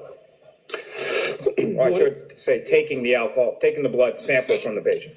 Yes, one of the major things we need to do with taking somebody's blood for alcohol is to obviously not use an alcohol swab. Normally, when you have your blood test, they cleanse the area with a swab that contains alcohol. So in our policy is a specific statement that says, do not use alcohol swab because potentially when you're drawing the blood, if you suck up some of that residual alcohol, you could cause a false positive. So we have in our policy And every hospital should have the same policy where we use a swab, a swab that has no alcohol. We call them a moist towelette. That's what we refer them to. Also, in the emergency room, my supervisor pretty much removed probably 95% of all the alcohol swabs. So just in case a phlebotomist forgets to not use an alcohol swab, they are hard to find. We need to keep a few there because we need to use alcohol wipes on certain tests like blood cultures and stuff like that. So, when were the alcohol swabs removed from the emergency department? it was before my time. So fair to say prior to January 29th, 2022? Correct.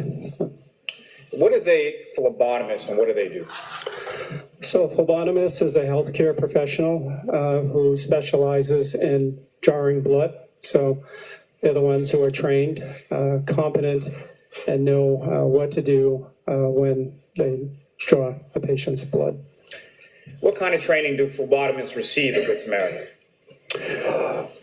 We try to hire phlebotomists who have been trained. It's just easier. So they can have a high school background, but if we train on site, they just need to be trained on the proper protocol, proper procedures, and demonstrate competency.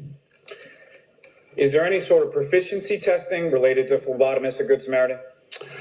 Drive safe. There's no proficiency testing for phlebotomists, but there's competency assessments. So with phlebotomists or any laboratory technician or even pathologists, there are strict guidelines for competency. We have to always make sure people know what they're doing. And it's a CLIA or a federal government regulation or requirement. So when anybody first starts in a hospital, the requirements are, one, initial training. You can't let anybody come in without not knowing what they're doing. So we have to document that they have the initial training and they're competent. And then the law says 6 months from that, we do another competency assessment where we look at 6 elements of competency defined by CLIA, and 6 months from that, 1 year from the start date, is another competency, and then after that, it's annual thereafter. And that goes for phlebotomists, and then it goes for any laboratory technician. Doctor, once the blood is drawn by the phlebotomist, what happens then? So the phlebotomist will draw it at the time. They need to have the specimens labeled in the patient's room because you don't want the phlebotomist to mislabel. So everything gets labeled at the patient's bedside with an initial and with the phlebotomist's initial and date and time. That blood test will then be sent to the lab. In this case, the blood was drawn in the emergency room, so it gets packaged into a plastic bag and sent in a pneumatic tube up to the laboratory. And once it's sent to the laboratory, what happens with the sample from there? Once we receive it, it's called receiving the specimen. There will be a technician who then goes into the computer, enters the phlebotomist's name from the tube, and You can tell he really loves his career. to the computer system, enters the time, and the technologist will look and see what was ordered, and then do the appropriate next step based on what was ordered. And in a case in which alcohol is one of the items that are ordered, what is the next step as far as the testing goes? So the next step with alcohol testing, we use a specific tube so the phlebotomist would know what tube to use. It would be a light green tube that has lithium heparin in it as an anticoagulant. We don't want the blood to clot, so that's why we use an anticoagulant. So the first step when testing for alcohol is that the test is designed to be performed on serum or plasma. And to get that, the next step would be to centrifuge the blood. A centrifuge is a machine that spins the blood rapidly. We spin it at around 3,300 RPMs, which is pretty fast, rotations per minute. And the reason why we spin it, because centrifugation will allow it to separate the blood components based on the density. So the heavier stuff, like the red blood cells, will go to the bottom, and the lighter stuff, like the watery component of the blood, will go to the top, and some of the white cells go into the middle. But for alcohol testing, we are targeting the top part of the blood component, which would be plasma. And then once it goes through the centrifuge process, what happens then?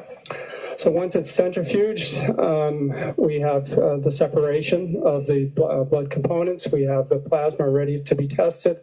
So that technologist will walk the specimen over, it's probably 10 feet from there, and put it onto our Roche Cobas machine. That's our machine that performs our chemistries as well as alcohol testing. It goes onto a machine. All the testing is basically inside of a black box. And the label present on the blood tube will dictate what the Roche machine will test. So based on the barcode label, once it's on our machine, it knows what test to do, and it will perform an alcohol test. And Doctor, for our stenographer, do you know how to spell that Roche Cobas machine that you were just referencing? So R-O-C-H-E, Roche, and Cobas, C-O-B-A-S. Thank you, sir. May I approach, Ron? Yes. Is that where you ate while I was eating my Arby's?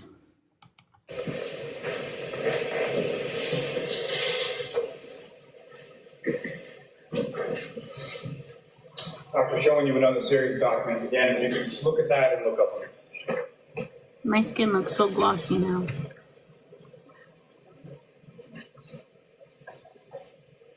I don't blame you. Do you recognize those records, sir? Yes. And what do you recognize those to be? These are the medical records of Karen Reed. And sir, is there an indication within those records as far as the date of treatment for Miss Reed? Yes, there's a bunch of dates in here. As far as the treatment is concerned, sir? Yes. And what is the date of treatment? Oh. 1/9/22. Sorry, is that 29/22? That's what it says on this.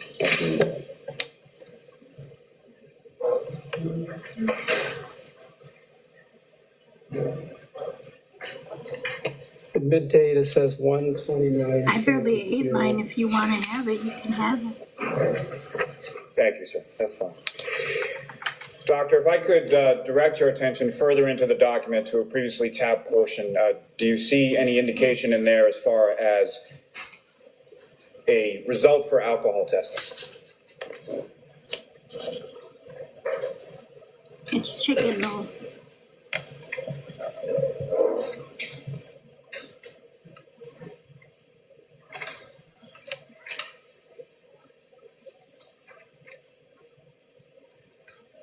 Yes, I do.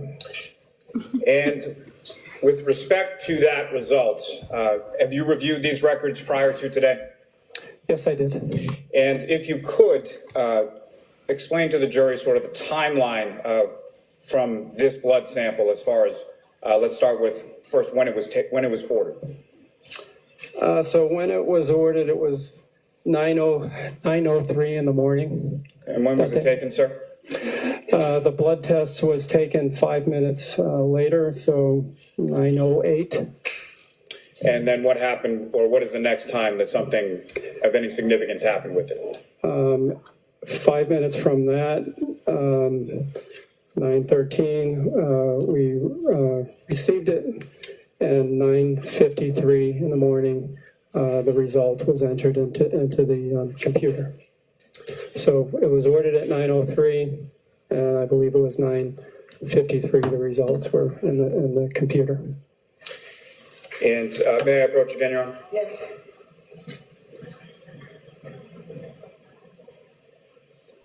I'm about to seek to introduce and admit as the next exhibit. Any objection, Ms. Little? All right, thank you. Exhibit 37.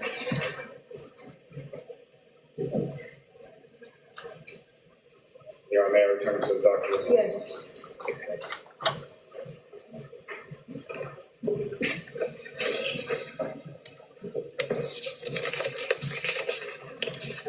And doctor, what was the result of the testing for alcohol in the defendant's blood when it was taken shortly after 9 a.m. on January 29th? 93 milligrams per deciliter. Okay. Nothing further, Your Honor. Okay. Ms. Little? Thank you.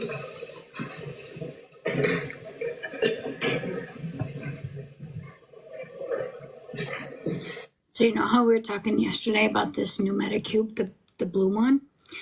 I read that it's supposed to help with calming and acne. I have 2 bumps above my lip that were there when I woke up. I put this on and they're already diminishing, just in case you wanted to know.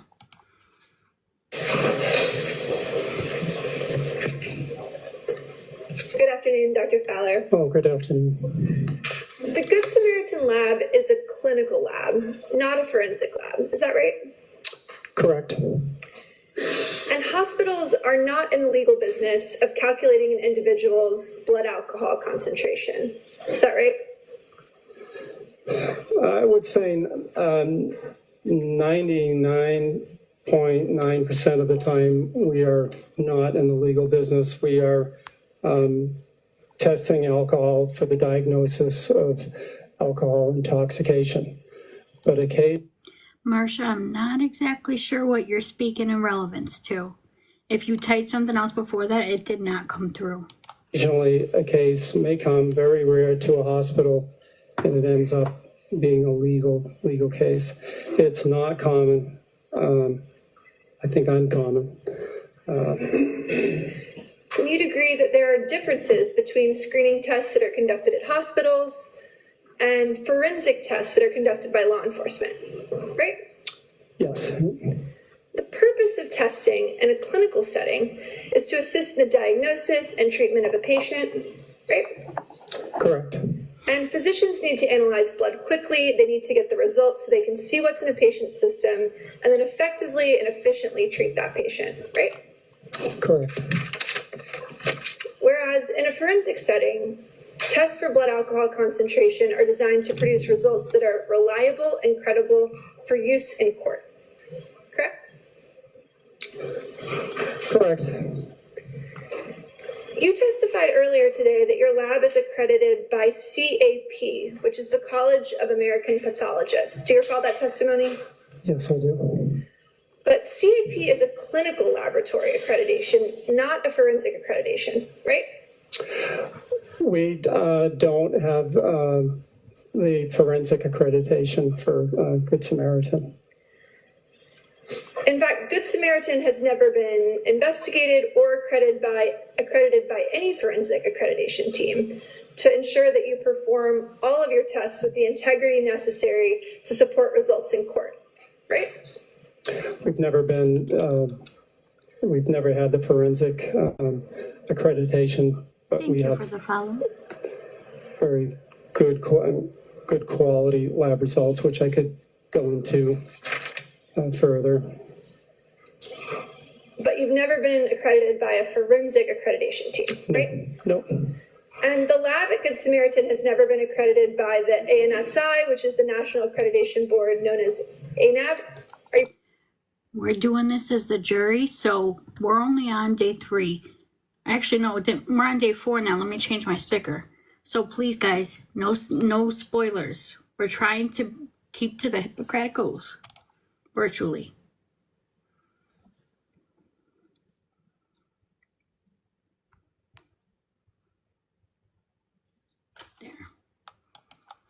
Are you familiar with that organization? No, Are you aware that ANAB is the forensic accreditation body that in the United States that ensures that laboratories' procedures meet the minimum standards necessary to ensure results are reliable and credible for use in court? Sustained. Now, the most reliable method of forensic ethanol testing is called headspace gas chromatography, or HSGC. Are you familiar with that process?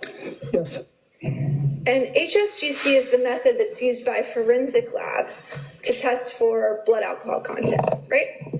correct, And that's because forensic tests require the testing of whole blood for the presence of alcohol, right? correct. Can you briefly, just for the jury, describe sort of the difference between a whole blood test and a serum test? Sure. So whole blood, to put it simply, when you have your blood drawn, you see the fluid coming out, all red. That's whole blood. We don't do anything to it. We don't spin it down. We don't centrifuge it. That is whole blood. That is the specimen of choice for forensic blood ethanol testing. Hospitals, on the other hand, our methodology, which is just as good as the forensic headspace gas chromatography, is based on looking at the serum or the plasma. So we don't, that's what I meant when I explained that we need to centrifuge it, take the liquid portion off the top. So in the hospital, we test it on the serum or the plasma. Now, did you ask me the difference? You want me to go into the difference? That's enough, Doctor. Thank you. I'll ask some additional questions to kind of clarify.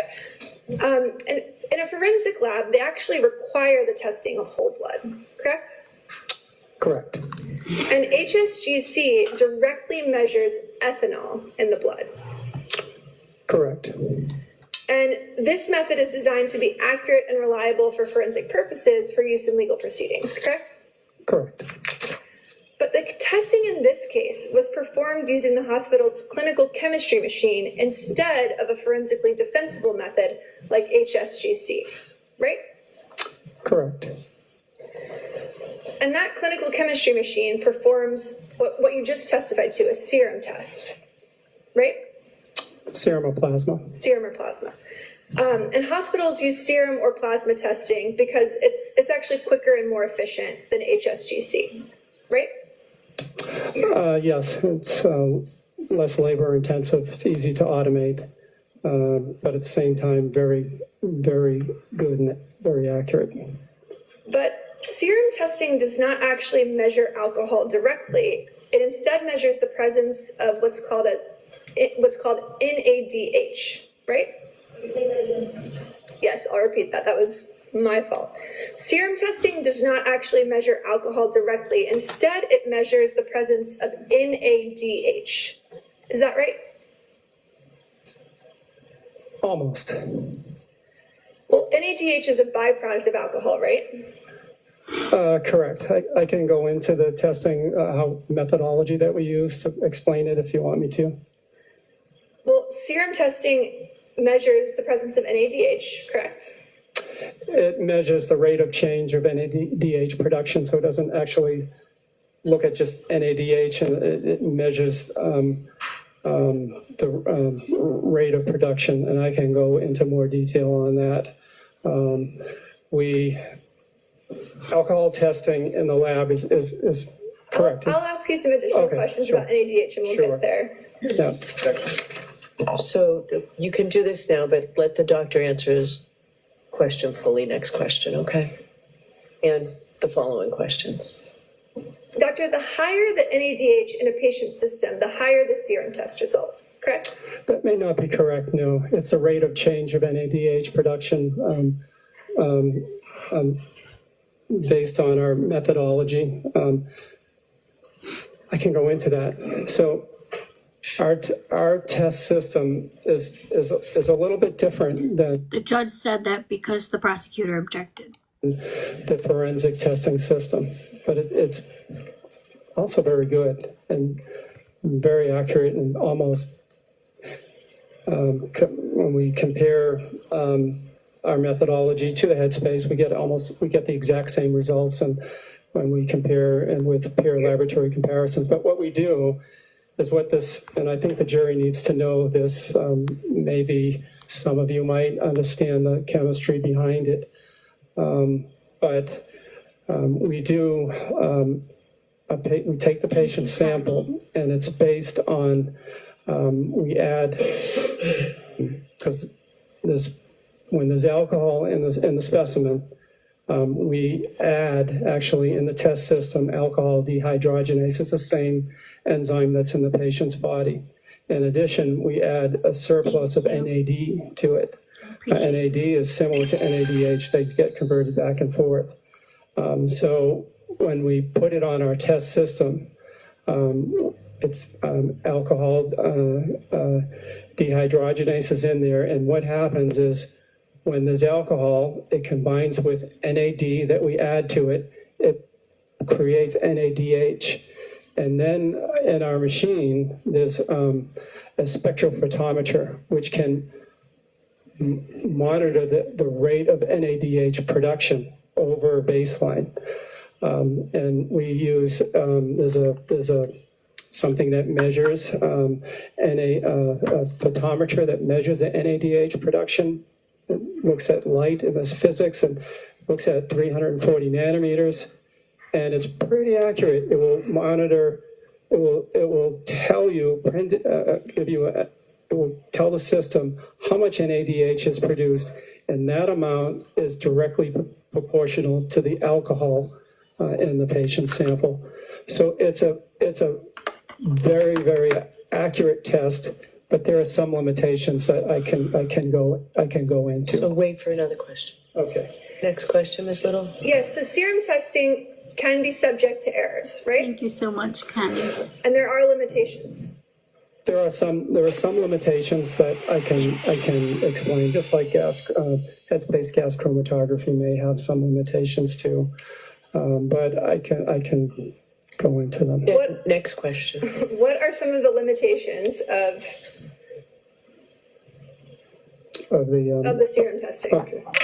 So the serum test, as with many tests in the laboratory, different things can interfere with our laboratory tests. And the three most common ones, which are unlikely to affect ethanol testing, is we abbreviated HIL. We want to look at those three things. One is hemolysis, which is H, and the other one is icterus, which is high bilirubin, and the third is L for lipids. High lipids will interfere with alcohol testing or with any testing based on that same methodology. Our machine, the Rose-Kobash machine, and all the machines out in the market today are very sophisticated. If we have elevated levels of any H or I or L, it will flag it and raise the potential for a problem. The next thing on the list is that our alcohol testing is not absolutely specific for ethanol. There are two possible other alcohols that can cross-react. One is propanol and butanol. But then it goes clinical history. Did the patient ingest those two alcohols? And third is there's some unusual hematologic malignancies like Waldenstrom's macroglobulinemia that can interfere. So always have to correlate with the clinical. Maureen, we're doing this as the virtual jury. We're talking about it in between. I have over 5 pages of notes from day one alone. This is something that is still new to us. This is only our second time doing it. But it allows us to see everything without any prior, judgments on things. This is something that I really enjoy, and a lot of people in here really enjoy it. But don't worry. The explaining will come. It will come. And if you missed any of this, I did upload the lives onto my YouTube. This one will get there too. And at the beginning and end, I go over all that. Situation. The next one, sometimes, there can be patients who make endogenous, make their own alcohol. So very rarely, some patients may truly have a positive result. That could be from our test or Headspace. They make their own. So we have to rule that out. It's a rare condition. And the next one is one that's in the literature, which is LDH and lactic acid. If a patient has a markedly elevated LDH or lactic acid, those one is an enzyme, and the other one is an acid, that can cause false positives. Now, if I can stop you there, Doctor, I think those were the four that you identified, the four limitations: the lactic acid, the hematoma. If I could just Go ahead and ask your next question. If I could ask you a few more questions about LDH and lactic acid. Sure. You're aware, Dr. Fowler, of the medical literature establishing the presence of LDH and lactic acid can lead to falsely elevated serum readings, correct? Correct. And that's because lactic acid or LDH actually forms NADH. Lactic acid, I'll have to go into a little bit of chemistry. Lactic acid and LDH, lactate dehydrogenase, they both act on each other. And LDH and lactic acid needs NAD plus to break it down. So in theory, when you're testing a serum, a plasma for blood alcohol, if there's extra LDH or high levels of LDH, high levels of lactic acid, you add it to the test system, and then Roche throws in, or Siemens throws in the NAD, it will form NADH. That was first documented, I think, back in the older versions of these ethanol testings back in the 1990s, when they stumbled on, they were looking for biomarkers or reasons in kids with SIDS, little babies, and they found that two of these babies had a positive alcohol. But Doctor, if I could just ask the next question, if that's okay. Sorry. So in other words, NADH, studies have found, can actually be formed by certain biomechanical processes other than the presence of alcohol, right? Yes. Are you aware that the National Institute of Health has found that liver diseases, kidney diseases, muscle injury, trauma, and even anemia are some of the health conditions that can lead to a rise in serum LDH levels? Yes. Thank you. I appreciate you. I hope you have an amazing weekend. Are you aware that Ms. Reed was severely anemic in January of 2022? Sustained. Are you aware that the medical literature has also found that patients suffering from multiple sclerosis have a twofold increase in NADH levels as compared to controls? I'm going to allow that. I haven't read anything specifically related to the NADH level, but but I want to go back to the point where our laboratory, That's not the our way it works, testing is sir. not tested. Let him finish his answer. It's the rate of change of NADH. So if somebody has NADH on board, I believe it's not going to affect the result. It's the rate of change. And it basically, back to the anemia, I haven't read or heard of that. That was stricken. That was not allowed. It all goes back to the lactic acid and the LDH. The NADH doesn't matter. So looking at multiple sclerosis patients, they can have elevated LDH and lactic acid. I agree. But it's not to the extent that it can interfere with the alcohol levels. There was a study, maybe 7-10 years ago. Your Honor, there's no question pending. You asked him about a study, if he was aware of the studies. I asked, and that's a yes or no question. And he's... All right, Doctor, we're going to hold that there for you and ask the next question. Doctor, have you reviewed the August 21st, 2013 peer-reviewed article entitled Serum NAD through Disease Course in Multiple Sclerosis, which was sponsored by the Center of Healthy Brain Aging by the University of New South Wales? Which, Can you do that again and slow down, please? sure. Doctor, have you reviewed the August 21st, 2013 peer-reviewed article entitled Serum NAD Levels through Disease Course in Multiple Sclerosis, which was sponsored by the Center for Healthy Brain Aging by the School of Psychiatry at the University of New South Wales in Sydney, Australia, which specifically found that patients suffering from multiple sclerosis have a twofold increase in NADH levels as compared to controls?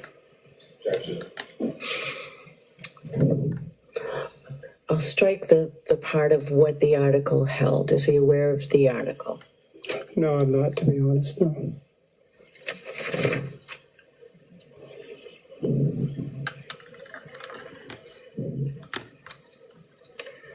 Dr. Fowler, did you consider Ms. Reed's anemia and multiple sclerosis condition when you conducted the alcohol test on January 29th, 2022? No, we don't, no. And again, serum tests like the ones conducted in this case don't test for ethanol, they only test for NADH, right? We test for the rate of change of NADH production. And Dr. you did a number of other tests on Ms. Reed on January 29th, 2022. You tested for additional drugs, not just alcohol, correct? Correct. And all of those results were negative. Correct. Thank you. No further questions. Okay.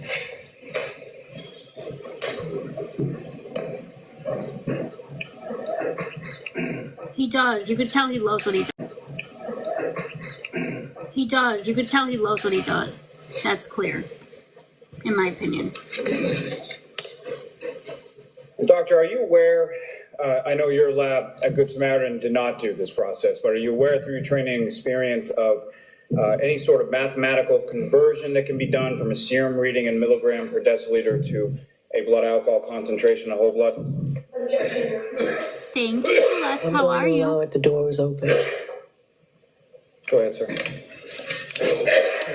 Yes, I am aware. Yeah. And please describe what you're aware of with reference to that. Well, with blood alcohol concentrates goes to, when it's in your blood, it goes more to the watery components of your blood. So when I described the process earlier, whole blood is before we spin it. And when we test the plasma, which is specifically testing the watery component. Now, people have done studies like how much percentage of water is a serum versus whole blood. Basically, to put it simple, there's a higher percentage of water in the serum versus whole blood. So a hospital result will always be a little bit higher than a test on whole blood. It can be, I think the ratio, the conversion factor is anywhere from 1.1 to 1.18. It's always could be 18% or 11% higher in serum versus whole blood. But we don't do it. That's what I read. I will defer that to the experts. Now, Doctor, you were referencing in your cross-examination about a study that you were aware of about 10 years ago or so regarding MS and alcohol testing. Is that correct? It was more on MS, looking at the results of lactic acid and LDH to see how high the levels of lactic acid can go in a group of multiple sclerosis patients. When reviewing that, we found that the range went from some normal range, 16% of the multiple sclerosis patients had normal lactic acids, but the remainder had elevated levels. But those levels were not anywhere near the required levels to produce a false positive. Our package inserts and for the Roche testing system. The Roche has, it's an FDA-approved test, and they have to do in-depth, detailed testing before they allow any hospital to do a test. And they have listed, levels of lactic acid beyond which the test would not be reliable.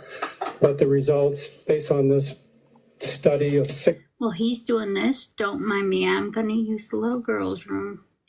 I'll be right back. 600 multiple sclerosis patients, 2 big centers in Italy and 1 in the Netherlands, show that the highest level of lactic acid in the MS patients did not achieve, didn't get close.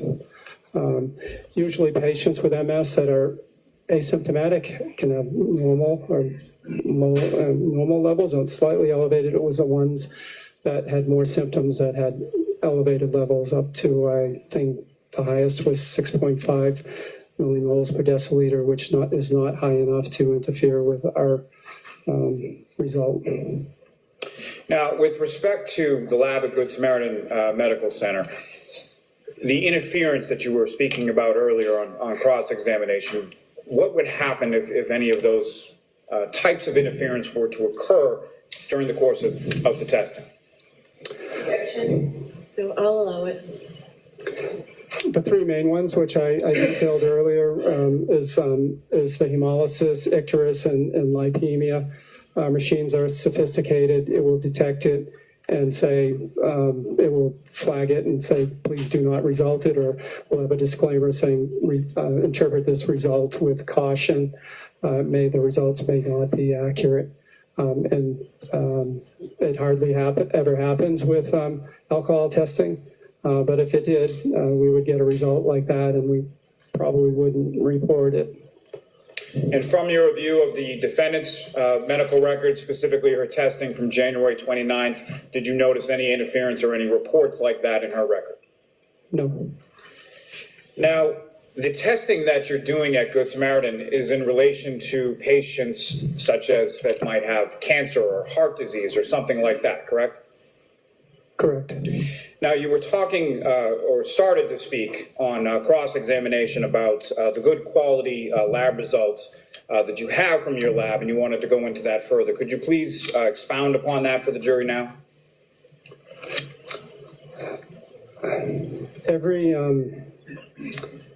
We have you mentioned proficiency testing before. So all hospital laboratories accredited by the CAP or have to participate in proficiency testing. What that means is that every 3 times a year, and they give us 5 unknown samples. And we have to test it, report it back to CAP, which also reports back to the government. And we have to basically get the correct answers. And with alcohol testing, it's probably one of the best tests in the laboratory.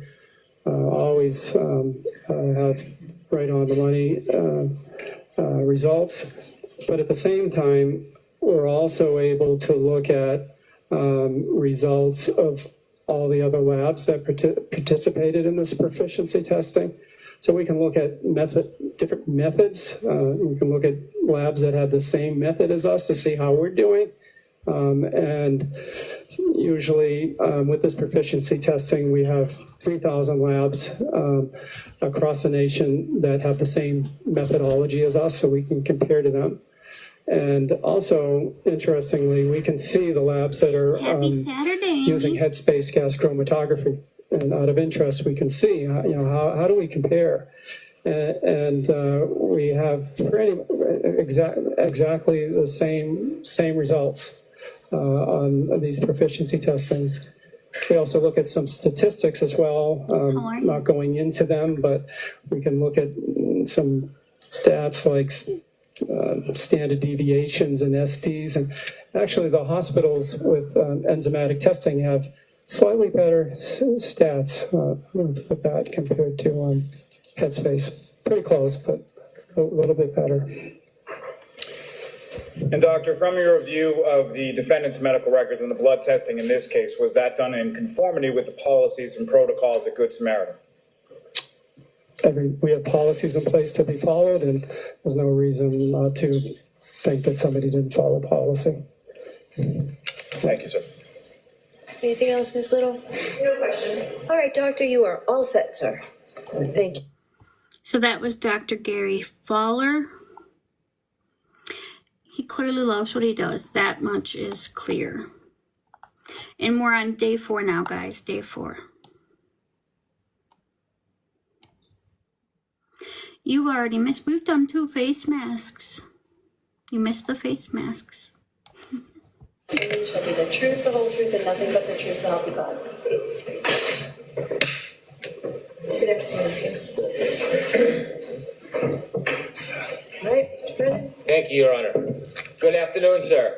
Good afternoon. Could you please introduce yourself to the jury? My name is Jason Becker. How old are you? I am 36 years old. Do you live in the area? I do. I live in Canton. Tell us a little bit about your education. My education, high school and college UMass, and I went to EMT school a little over 10 years ago, and paramedic school. Tell me a little bit about EMT school. How old were you when you started EMT school? When I started EMT school, roughly 21 years old. Why did you decide to go to EMT school? Wanted to save some lives. Tell us a little bit about EMT school. What did it require? EMT school was a couple months of classroom stuff, and then you do some ride time on the ambulance. Paramedic school is a little different. It's a little extended. 2 years worth of training. You're doing hospital, ER time, and ambulance time also. How long did you serve as an EMT before you went to paramedic school? I worked as an EMT for approximately 5 years. Can you estimate how many dozens or hundreds of calls you were on during that time? Hundreds. Why did you decide then to go get paramedic training? Oh, I wanted to be on the fire department, and it was a prerequisite. Did you complete paramedic school successfully? I did. Were you still working as an EMT at the time? I was. And inevitably, did you seek to have a different job? Did you try to be a firefighter? I wanted to be a firefighter, correct. Were you successful in doing that? I was. Tell us a little bit about that, sir. Been on the Canton Fire Department. So I got on the Canton Fire Department, and then they sent you to the fire academy, where you train to be a firefighter. So you had EMT training, paramedic training, and then firefighter training? That's correct. On the Canton Police Department, did you serve dual roles as a paramedic and as a firefighter? Fire department? Yes. Yes, sir. Yes, sir. Firefighter and as a paramedic. You served as a firefighter and a paramedic? Correct. In the Canton Fire Department, does it have more than one station? There's 2. Is there one station that's larger or smaller than the other? Station 1 is the headquarters, which is larger. Had you ever spent time at Station 1 as a firefighter or a paramedic? I have. We rotate to both stations. I want you to take us back to January 29th, 2022. Were you working that evening? I was. What station were you assigned to? The Canton Station 2. Canton Fire Station 2? Correct. And that's the smaller of the 2 stations? It is. Were you working with anybody at Fire Station 2 that night? My ambulance partner at the time was firefighter Dan Whitley. Was there anybody else who was working at Fire Station 2 in addition to you and Dan Whitley? Correct. There was an engine company with 3 guys on it. 3 people were assigned to the engine, correct. Were you and Dan Whitley assigned as partners for the day, the week? Correct. Yes, we were. Which was it, the day or the week, sir? The week. So for the entire week, you're partners with a person, and does that rotate on other assignments? It does. It rotates. So on this particular week, you were assigned as partners with Dan Whitley? I was. What were your roles between the 2 of you? Too much blood. Well, at the time, he was my preceptor. I was a new paramedic at the time, so I was more or less the lead tech on all the calls as part of my training. And Dan's been a paramedic for a long time, so he was there to teach me. So would Dan Whitley be the lead on the call, and he would help you? I would be the lead. You would be the lead? Correct. Did you get a call that early morning hours of January 29, 2022? We did. What was the call assigned for? It was a call for Section 12 psych eval. Very briefly, can you tell us what a section 12 is? Sure, it's a transportation order. This must be the guy that said Karen was acting a certain kind of way. Filled out by police, doctor. Basically for us on the ambulance that we have to take the patient whether voluntarily or involuntarily because they're a threat to themselves or someone else. When you received the call for section 12, were you aware that there were other calls that Fire Station 1 had responded to that morning? We were aware. You can hear the calls going out each station. Were you or Dan Whitley any part of that earlier call that Fire Station 1 responded to before you got the call for the section 12? We were not. So your efforts were after? We were after, correct. After you got the call to respond to a section 12, did you head towards Fairview Road? We did. Tell us a little bit about the trip to Fairview Road. It was a little extended because of the weather conditions at the time. Snowing heavily, windy, low visibility. Okay. How long did it take to get from Fire Station 2 to Fairview Road? Approximately 8 to 10 minutes. Who drove? Firefighter Whitley. And on the way to Fairview Road, do you sit in the front of the ambulance? We do. Take us to when you arrived to Fairview Road. What do you see? You see a bunch of police lights. Canton engine 3 was already on scene, so we parked behind them. Did you have it, without talking about what you spoke about, did you have a chance to speak to anybody at the scene?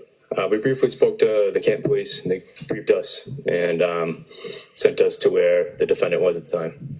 Why do you have a conversation with other first responders at the scene before you do anything? They're making sure the scene is safe to begin with, and they're on scene first, so they have a little more info than what our dispatch would have.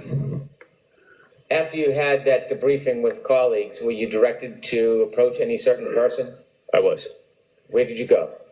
I went to the defendant who was sitting in a black SUV tech car. Were there other persons inside the car with the defendant? From my understanding, there was one person in the driver's seat. And what seat was the defendant in? She was in the front passenger seat. Did you have a chance to speak to her? I did. And the person you spoke to who was in the passenger seat of that car, do you see that person in court today? I do. Could you point out and describe an article of clothing, please? Miss Reed right there, she's in the blue, navy blue. How long was your conversation with the defendant while she was still seated inside the vehicle? Approximately 5 to 8 minutes. At some point, did you and the defendant move to another location? We did. Where did you go? So we went back in the ambulance. After having a conversation with her, was she cooperative going back to the ambulance with you? She was. And did you ask her to be seated in the ambulance? I did. She cooperative with that as well? She was. After she was seated in the ambulance, did you close the doors and get in? We did. When you say we, who was with you? Me and Firefighter Whitley. So you and Firefighter Whitley were in the back of the ambulance with Miss Reed. Who was going to drive the ambulance? Firefighter Sam Park. Where did he come from? He was on the fire engine that was already on scene. I want to ask you questions now about what you did in the back of the ambulance and some of the conversations that you had. Tell us what your role is once you have a patient in the back of the ambulance. What do you do next? Each patient's different, depends on what the call is for. In this specific situation, it was more a psych eval, because that's what we'll call for. Initial triage questions: is the patient cooperative, uncooperative, combative? I asked her name, her mental status, where she was. I asked if she was suicidal, and if she was, did she have a plan? Did she want to hurt anyone else?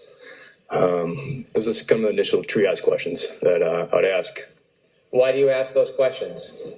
Just to get a kind of a judgment on the patient, reading the patient. What's your role at that point? Are you an investigator? I'm not. Are you in any way law enforcement? I'm not. So what's your focus when you're speaking to a patient? It's basically hearing them speak, hearing their story. In this specific situation, we didn't know circumstances. We just knew that Miss Reed had found her husband, which she was calling dead, the side of the road. So it's a traumatic call. Okay, we can't ignore this anymore. Why do they keep saying her husband? We're hearing boyfriend, we're hearing husband. Which one is it? So when you were there, you knew nothing about what had happened before you got there? We did not. And your role had Very. nothing to do with any of that investigation? We did not. You were solely focused on caring for the patient? Correct. Sustained. Did you have any other role other than caring for the patient? Just making sure she got to the hospital safely. She didn't hurt herself. During those conversations, are you and firefighter Whitley doing the same thing or different things? Again, it depends on the call. I was the lead tech, so, I'm the one documented, giving a report to the nurses, the staff. So I was more kind of getting that information, my initial triage questions, and then just kind of sat and supported Miss Reed. And Were you writing down information, technical information about status and health on a report? I was, yes. While you were doing that, was your colleague speaking to Miss Reed? He was.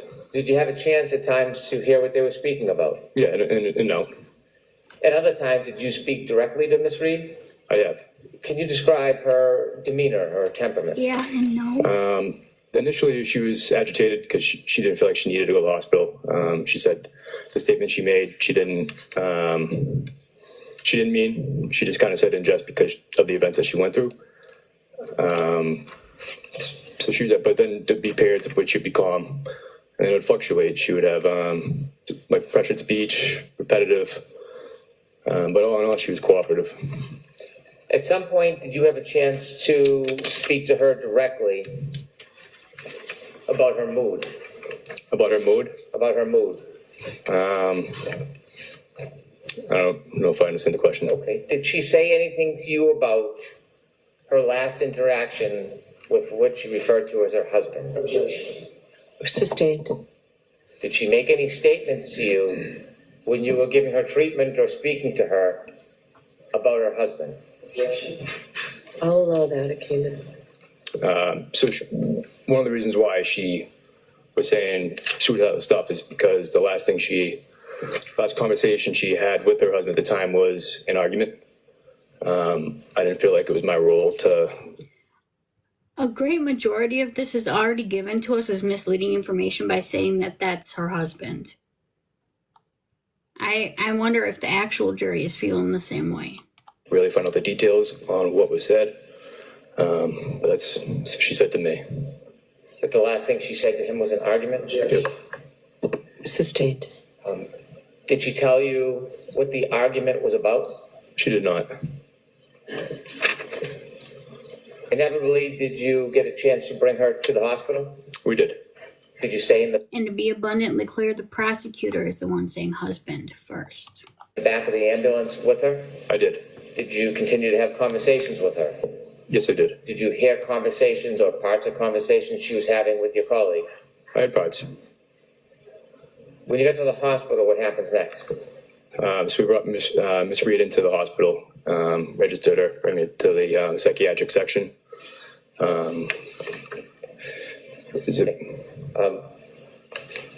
Thank you. I have no further questions. Mr. Jackson? Thank you. Here's we go with the defense.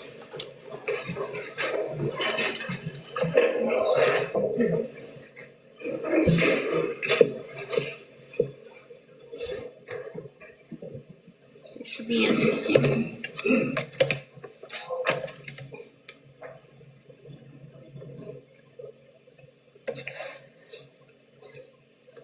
Can I have just a moment, Your Honor? Yes.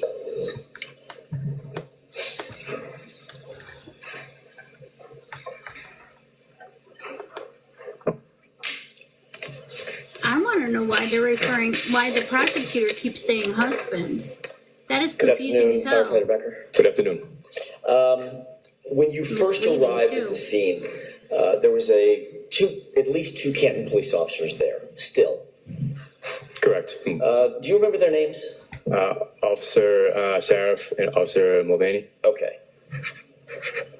Their cruiser was there. You said that an engine was still there? Correct. And was there another ambulance there, or the other ambulance had already left the scene, they cleared? They had already transported to Okay, the you were- hospital. and remind me, you were in ambulance two? I was ambulance 2. Got it. You parked behind the SUV where you ultimately made contact with Ms. Reed, correct? I think it was more in front of the SUV because the way the SUV was parked. Got it. Got out of the ambulance, ultimately made contact with Ms. Reed through the passenger door, Correct. had a short conversation with her there. I did. You said it was maybe 5 to 8 minutes? More than 5 minutes because of the weather conditions. Okay, nothing of great consequence. I'm guessing just an initial, I think you called it sort of a triage assessment? Well, it was more of just introducing myself and asking her how she was doing. Got it. And then there was one other person in the cab of the vehicle as well. There was. Female, male.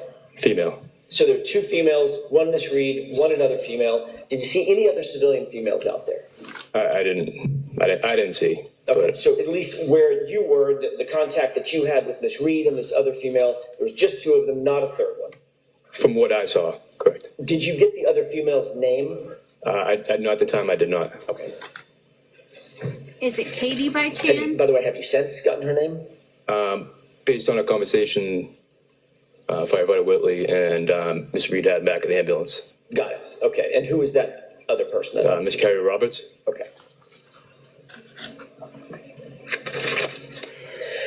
When you first observed Miss Reed, did you note whether or not there was anything unusual about her physical appearance, meaning anything on her? She did, yes. Describe that for the jurors, please. She had some blood around her mouth, her neck area. At that point, were you concerned about, obviously you're concerned mainly about her safety and getting her safely to the hospital, correct? That's correct. Were you worried that that might be her blood?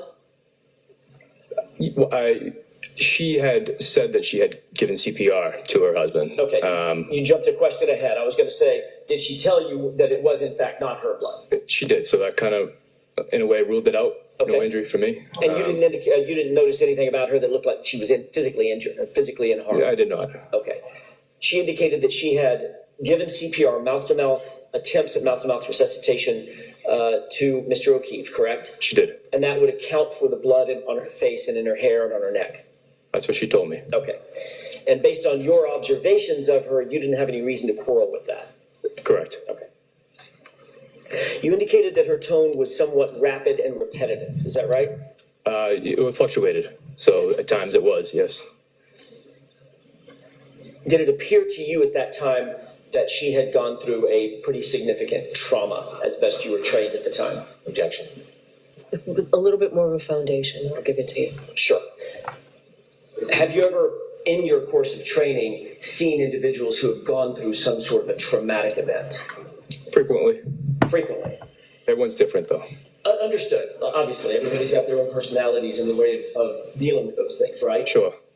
Have you been able to, through your training, assess whether, at least in your belief, your observations, if someone has gone through a relatively traumatic event, as opposed to just someone whistling down the sidewalk? Yes. Okay. Did it appear at that time when you're interacting with Miss Reed that she was showing the signs consistent of having gone through a trauma? At the time, yes. Okay. So hence the rapid speech, the repetitive speech, things of that nature? Correct, for her. For the defendant, some people don't have Understood. I'm just talking about your observation. I'm just going to say his adding commentary to the defense's questions is starting to show like he has a particular feeling, not just looking at her as a patient. Like he clearly has a preconceived notion on her, in my opinion. Of her at that time. Yes, sir. Her demeanor was consistent with having gone through a significant trauma. For the situation, sure, yes. Okay. You said that she went from calmness to agitation. The agitation you accounted for being, I don't necessarily want to go to the hospital. I don't want to be sectioned, correct? She felt like she didn't need to. It wasn't, she wasn't going to act on her comments about wanting to harm herself. You called it, I think in a report, it's SI, suicidal ideation. Correct. That's obviously of great concern to you and your partners when you're assessing a patient, correct? That's right. You don't want to leave someone on their own if they're going to self-harm, correct? That's correct. You pretty quickly assessed, I'm guessing, firefighter Becker, that she was not in fact in the position to self-harm, that I think you said that the statements that she originally made, if John dies, I don't want to live, were not necessarily at the level of actual suicidal ideation. Is that right? Yeah, I mean, at the time I believed her because of the information we got and what she went through. I'm sorry, I didn't quite understand your answer. Sorry, can you repeat your question? Of course. It's probably my fault. At the time that you assessed her, even though she had made some comments about if John doesn't live, I don't want to live either, you did not elevate that to the level of her being suicidal at that moment. So I couldn't rule it out, but I didn't think it was a huge threat at the time. Understood. That's what I was trying to get at. Couldn't rule it out, so that's why we had to take her to the hospital. Understood. I mean, you had a Section 12. You had to take her irrespective of what you ruled in or out, right? Right. Okay. Firefighter Whitley was with you in the back of the ambulance the entire time you were with Miss Reed, correct? Not the entire time. He was before we decided transporting. He was kind of in and out, trying to find more of, talking to the police officers, find more of a story of, what happened, why we're taking defendant on a Section 12. Once you and Miss Reed were in the back of the ambulance, Firefighter Whitley then joined you in the back of the ambulance? He did. How much time lapsed? It was a couple minutes at the most. Okay, so it wasn't a lengthy amount of time. It wasn't lengthy. And he was with you during the transport, along with Miss Reed, for the whole transport back to Good Sam? Yes. And you said on direct examination, I think your phrase was, all in all, she was cooperative with us. For the majority of the transport, yes. Okay. Never became combative, never got physical, nothing like that? No. Okay. She did refer to Mr. O'Keefe as her husband or her spouse? That's correct. You're aware of HIPAA rules, obviously, you're in the medical field, correct? Correct. You were aware at the time that HIPAA rules would demand or dictate that unless you're a spouse or a parent or a child, there's certain rules against getting or providing information to someone who isn't one of those close family members, correct? That's correct. Okay. You previously indicated on direct examination that, I think your words were, that Ms. Reed indicated that her last conversation she had with her husband was an argument, correct? Correct. You've previously testified about that statement in other particulars, right? Other hearings. I have. You're paraphrasing. You didn't write down what she said about her previous interactions with Mr. O'Keefe, and you didn't record those on a tape recorder, correct? I wrote down in my report that she said she had an argument. Right. You didn't write it down at the time. That was a bad question on my part. You weren't taking notes as she was speaking. Yeah, it could have been. I mean, it's kind of for every call, we jot down notes on a notepad, just so, when we give the staff a report, we can read off it. Do you have those notes? I don't. Okay. Do you think you took notes or no? I am so sorry. Why did somebody just report the live? We're not doing anything wrong. Jesus.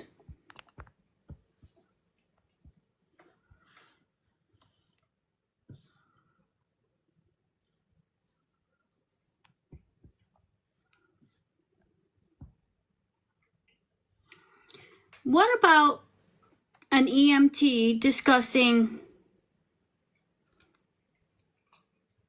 And seriously?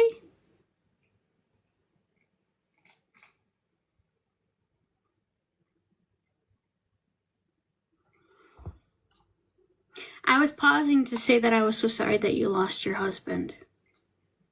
Yeah, we're the virtual jury here. You can... Let me see if this will let me appeal. Your live contains themes some may find uncomfortable and has been restricted. It violates community guidelines. Tell me how. There's no way to appeal it either.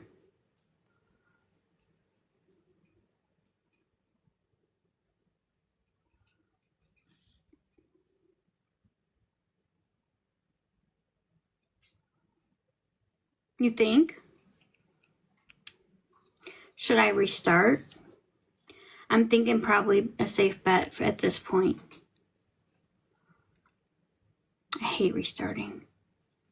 Yeah, let's reset, guys. I'll end it and restart it again. I'll see you guys in just a minute.